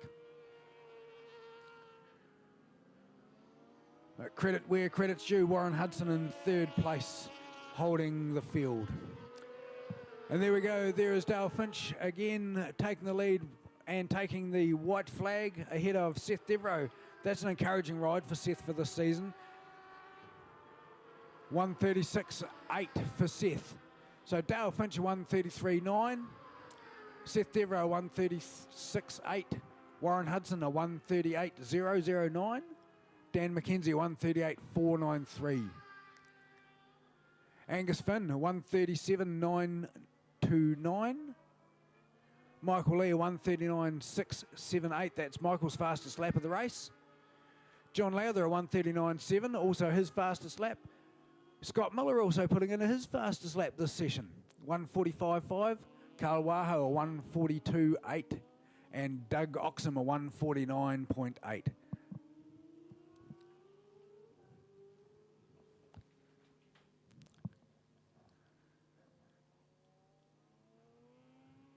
So don't forget, everybody, RJTV, log on and have a look. See yourself, hear your name get called. If you didn't hear your name get called, you probably didn't fill in your rider profile sheet. So if you'd like to hear your name called next time, ensure you fill out the rider profile sheet, either online or the paper copy that is available at sign-in.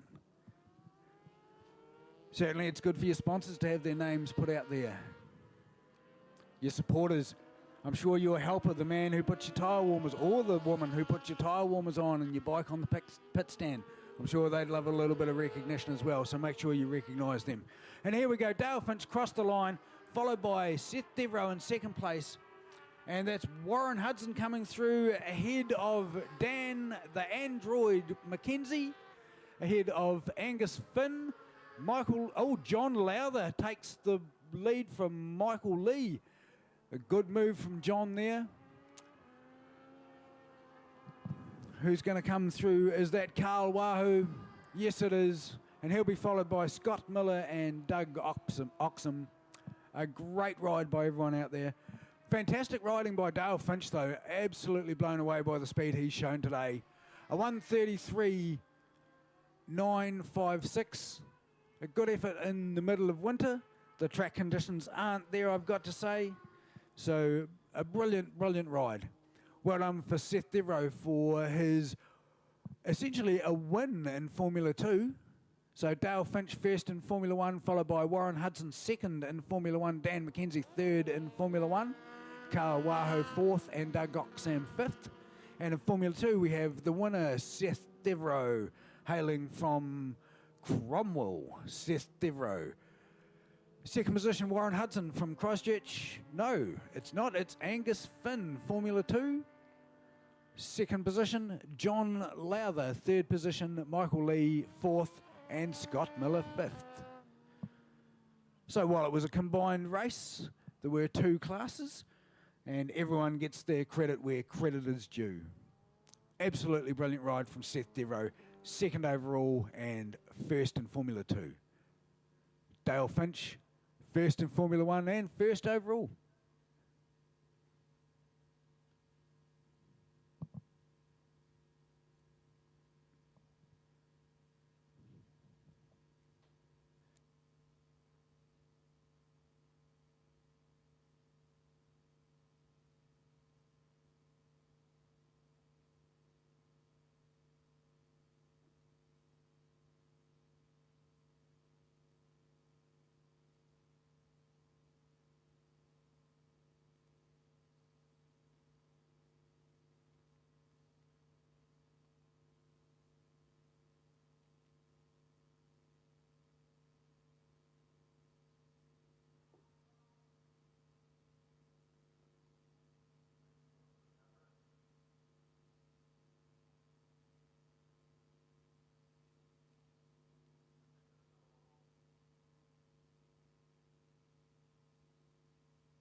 .300 Supersport making their way out onto track now.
So here we go for 300 Supersport.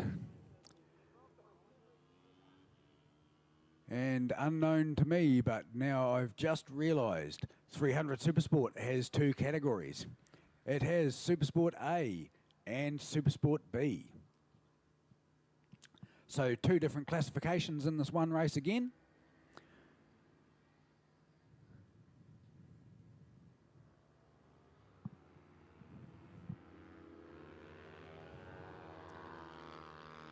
It will be interesting to see how many of the Supersport B riders out there mixing it with the Supersport A's.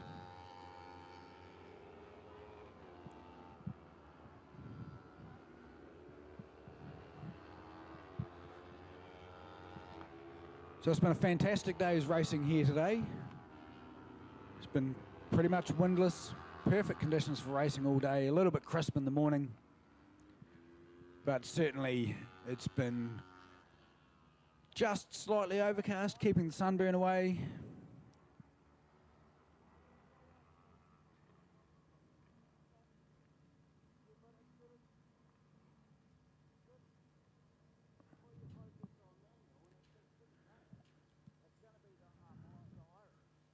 Bike number 73, Hunter Charlotte, taking his preferred position, which is pole position. Looking good sitting out there on the bike, all ready to go. Bike number 75, Diego Petrucci, pulling up into 4th place on the grid. Diego's been riding well today, but not achieving his normal positions. Perhaps also just out there testing the new Dunlops for the coming season. Lucas Scott sitting there in the 2nd row. Lucas has been riding very, very well today. And they're away, and that's a good start from Hunter Charlotte. He's managed to make himself a good clean break from the field. Now all he's got to do is put his head down and pull away while everyone else is scrapping for 2nd, 3rd, 4th, 5th and 6th place. Looks like Lucas Scott may well have tucked in behind him, or Diego Petrucci. And look at that, Hunter's made himself a good little break. He's got himself 2 or 3 bike lengths, 5 bike lengths. If he can keep himself clear, get a good run, concentrate on just hitting his markers, and there we go. A mistake from Lucas Scott or Diego Petrucci into the hairpin, running wide, losing places. He does manage to pull one of those places back, but every manoeuvre, every desperate move gives Hunter Charlotte a bit more breathing space, and he is making the most of it. He's pulled himself out of 1 second gap already, which is a long, long gap on a lap like this on the first lap.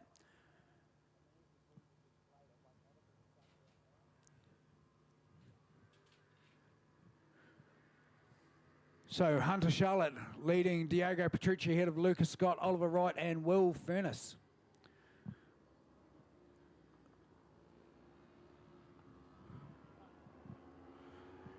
Anson Hung doing a great job there as well, along with his teammate Christopher Reynolds, both riding the HR2 bikes. Easy to spot, nicely coloured in the turquoise, the HR2 bikes, turquoise and silver.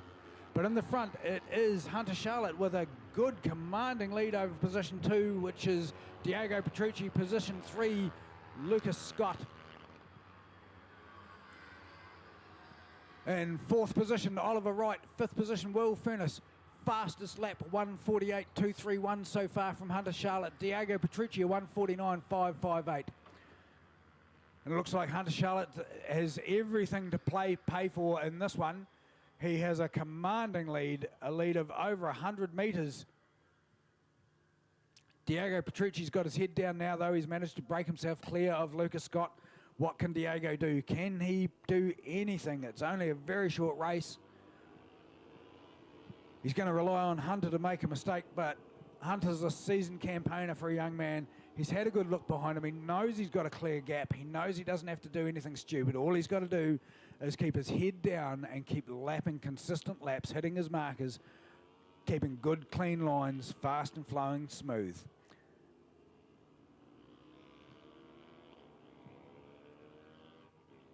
Diego Petrucci Putting in quite a good lap though, managing to pull a little bit of a gap from Lucas Scott now. He's got 0.7 or 0.8. That gives him a bit of breathing space where he can concentrate on his own riding. He doesn't have to worry about Lucas putting a wheel up the inside and upsetting his rhythm.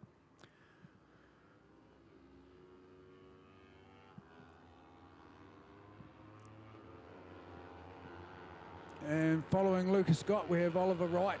Oliver's riding extremely well today. And Will Furnace behind him.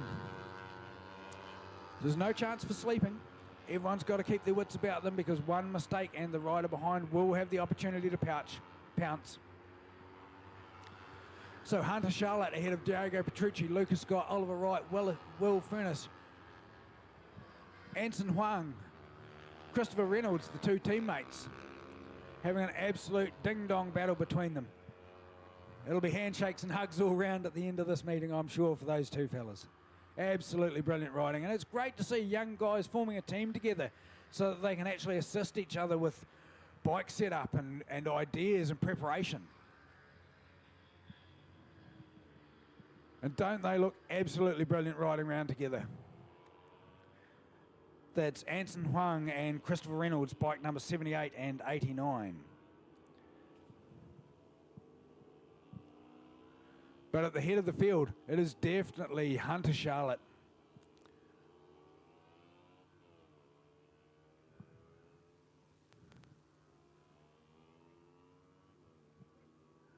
Hunter Charlotte by a huge margin. And the battle for second's not over. Lucas Scott having a good hard look at Diego Petrucci into the right-hander, into the first bit of the Parks Towing S's. Has another look on the entrance to the double left-hander. Can't get it done there, and it costs him a little bit of time. Wendy's got the white flag out, ready to go. So we are coming up to the white flag lap. And Hunter Charlotte with a commanding lead, 150 metres.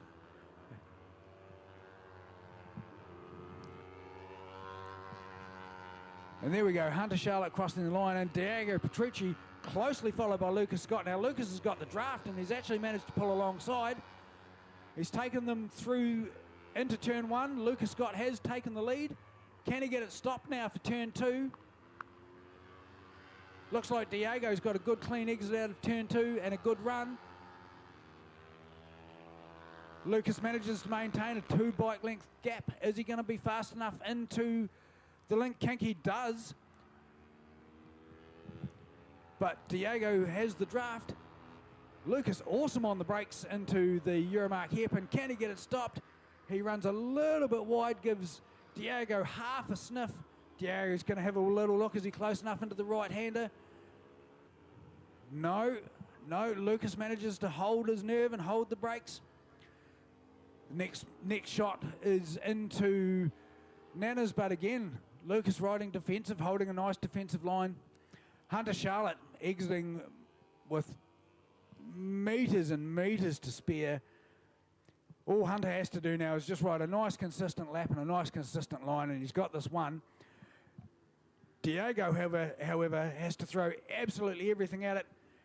He's only got a couple of corners left to go. Can he pip Lucas at the last second? It looks like Lucas might have this done. All he's got to do is be consistent. He's just got to hold his nerve into CMG Indian Motorcycles corner, which he has done, and it looks like he's done enough. And here comes Hunter Charlotte down the straight to take the checkered flag. Hunter has time to sit up and do a little jig. He's happy with his progress today. And there we go, there's Lucas Scott coming through for second place, Diego Petrucci through for third.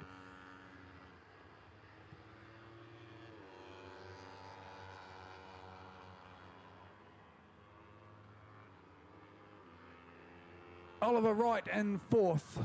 Xuan Hung and Christopher Reynolds fifth and sixth. Will Furnace back in seventh place. Cappy Colworth in eighth. Well done, Cappy. That's great to see for a young man who's, by his own admission, just starting.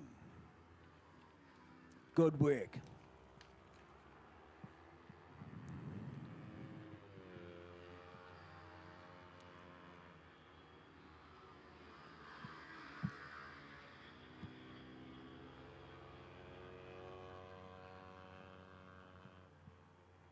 So there's some of the Super Sport B riders crossing the line.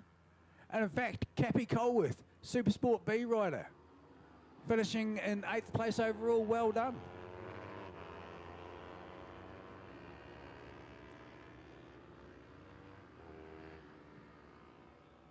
Big shout out to Carl himself as well, improved during the day.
So here we go. I'd like to give a huge thank you to the ProMed EMS team for providing medical cover today. We couldn't have gone racing without you. Thank you, Regan, Deb and Tracy, who came from Oamaru to be here today. Massive thanks to the ProMed EMS team. Thank you very much. We really appreciate you being here. This meeting would not have run without you turning up and your assistance. So thank you very much. We thoroughly appreciate what you've done for us today.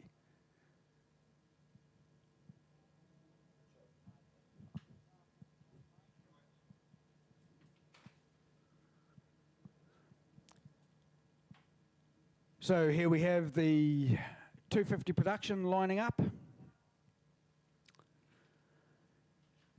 Angela Charlotte, bike number 3, ready to go. And as is often the case, first out on the track, ready to cut some lap times. Good to see Angela, well done.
So here we are with another mixed class forming up.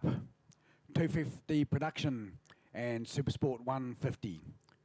250 production, parallel twin 250s. I would hazard to say that by far the majority of those would be Kawasaki Ninja 250s. In fact, the Ninja 250 was the stalwart of the small bike classes for many a year, until the inception of things like the Ninja 300 and the R3. Still great to see the Ninja 250s out there, and in fact an extremely affordable way to go racing. You can of course hire the Club Ninja 250s for a very low fee. You can hire the bike, the leathers, the gloves and the boots. Preferably bring your own helmet, as your own helmet will always provide the best and safest fit. But the club bike is available to hire for those who wish to have a go without the expense of forking out for a race bike of your own leathers and boots and gloves and helmets and all the other stuff available here from the club at a very, very reasonable fee. In fact, today in the 250 class, we have Eli Leonard. Eli got to ride the bike today because he was selected from the riders at the Have a Go Day a couple of weekends ago. Have a Go Day is primarily for people with road bikes that want to get out and have a crack on the track without the risk of or the expense of buying themselves a dedicated race bike. So they're a good way to get out and have a bit of a go, see if you like it, see if it's something you're going to be enthused about, and if you are, try a Club 250 out. It's a great place to start racing the 250 class. The one thing you will learn is corner speed and skill. Hard braking is something that the 250 class isn't that fond of. It scrubs off so much speed, so you'll notice that the guys and girls are gentle brakers, more worried about corner speed and line selection than anything. And here we go, the lights are on and we're ready to go. Alex McElwain, a good start from position 2 on the grid. The only rider on the front row today. Riders position 1, 3 and 4 electing not to ride. So we have Alex McElwain out on 250 production, followed by Carl Waho. And that's a good wee gap for Alex.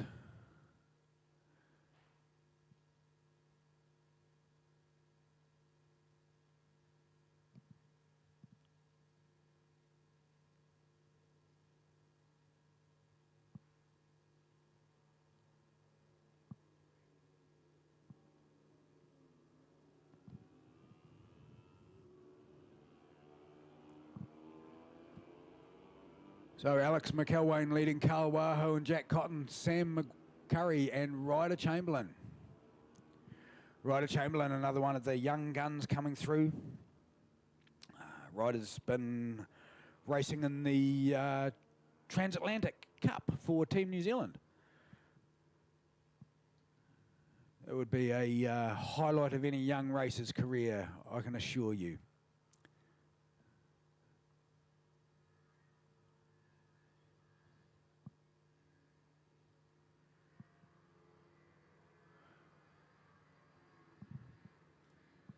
So a bit of a break there for Alex McElwain from Carl Waho, who's got a wee bit of a gap ahead of Jack Cotton. But Jack's got riders breathing all down his neck. Angela Charlotte's there. And in fact, that looks like Angela may have made the move into 3rd place as they came out of the dipper. It's a difficult place to make a manoeuvre. Wow, that's a good ride around the outside though. Couldn't quite manage to pull it off. So Alex McElwain ahead of Jack Cotton, Angela Charlotte, Sam McCurry, Eli Leonard, Carl Waho, David Phillips and Jason Jones.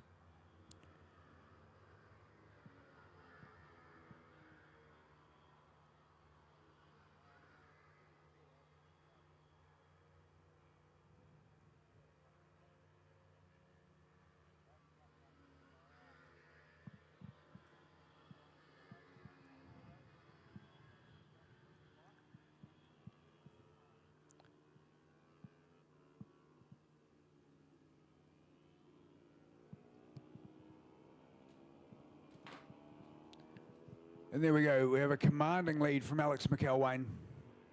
Just goes to show what getting a good break and getting away will do for you. He's been running in 2nd place for most of the weekend, but has finally got the opportunity to get a good run on and is making the most of it.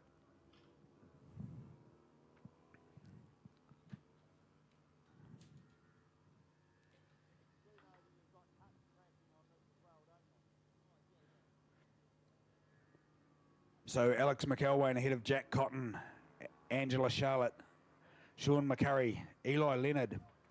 Now Eli's on one of the club loaner bikes, so that's a fantastic effort from Eli. Up into 5th place.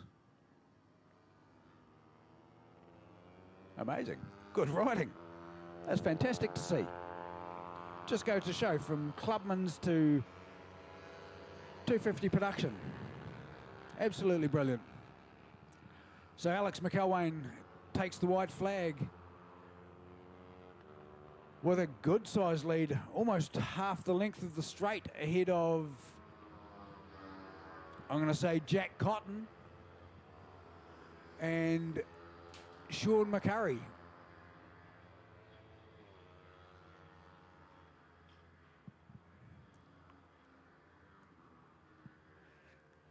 Angela Charlotte in 4th place, Eli Leonard in 5th, Carl Waho 6th, David Phillips in 7th, Jason Jones in 8th, Taylor Cullen Holder in 9th, Samuel Eagle 10th, Ryder Chamberlain 11th, Sam Fraser in 12th,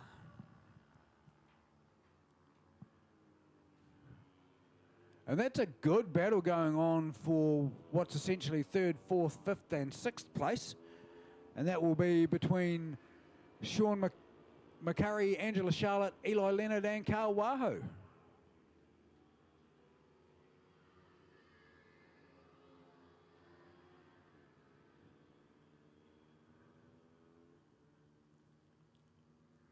As they come around Nanas, it is Alex McElwain with a commanding lead, ahead of Jack Cotton.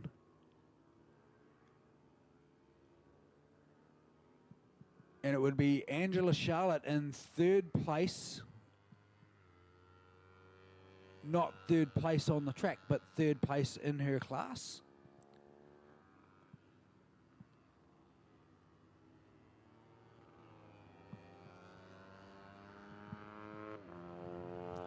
So as we come to the checkered flag,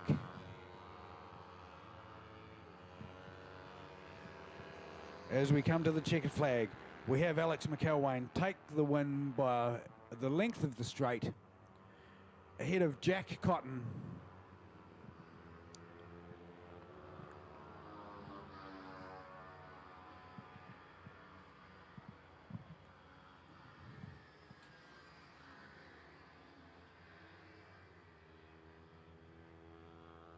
Eli Leonard comes home in 3rd place in 250 production.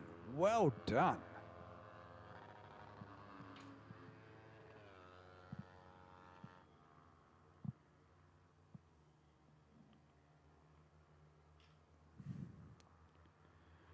So finishing order, Alex McElwain, Jack Cotton, Eli Leonard, 1st, 2nd and 3rd for 250 production. Angela Charlotte, 4th place. Carl Waho, 5th.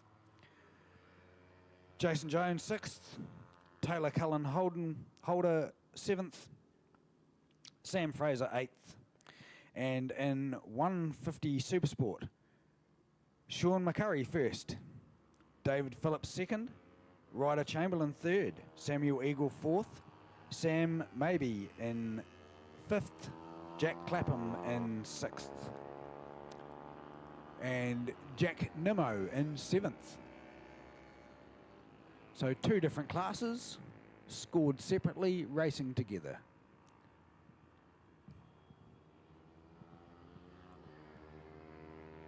And there's Kira Cust and Kieran Lang crossing the line to round out the class.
And here we go. Looks like Supersport 600 Formula 2 and Formula 1 Seth Devereaux out there and keen to get things underway.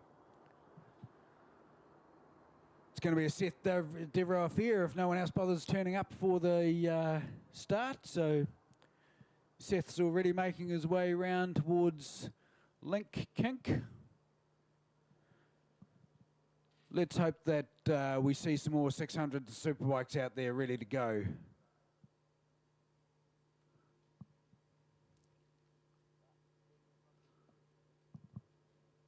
Actually, that looks like it is Seth out there, but Clubman's and Motards is what's supposed to be out.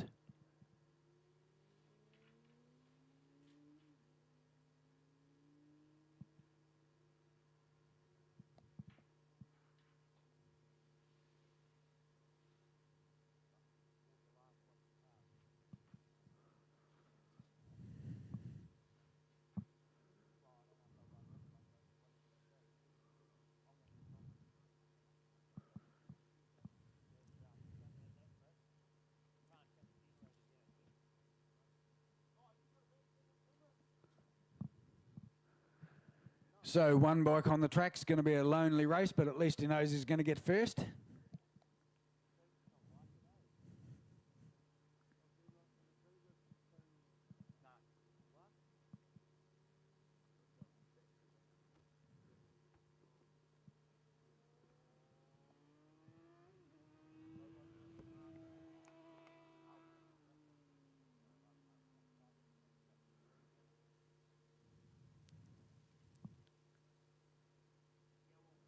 So here we go.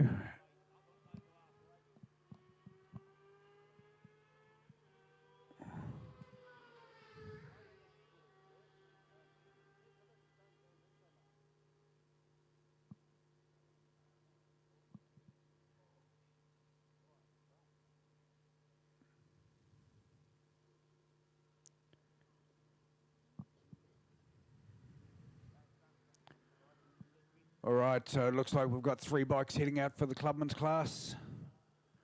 I suppose that's first, second and third set aside.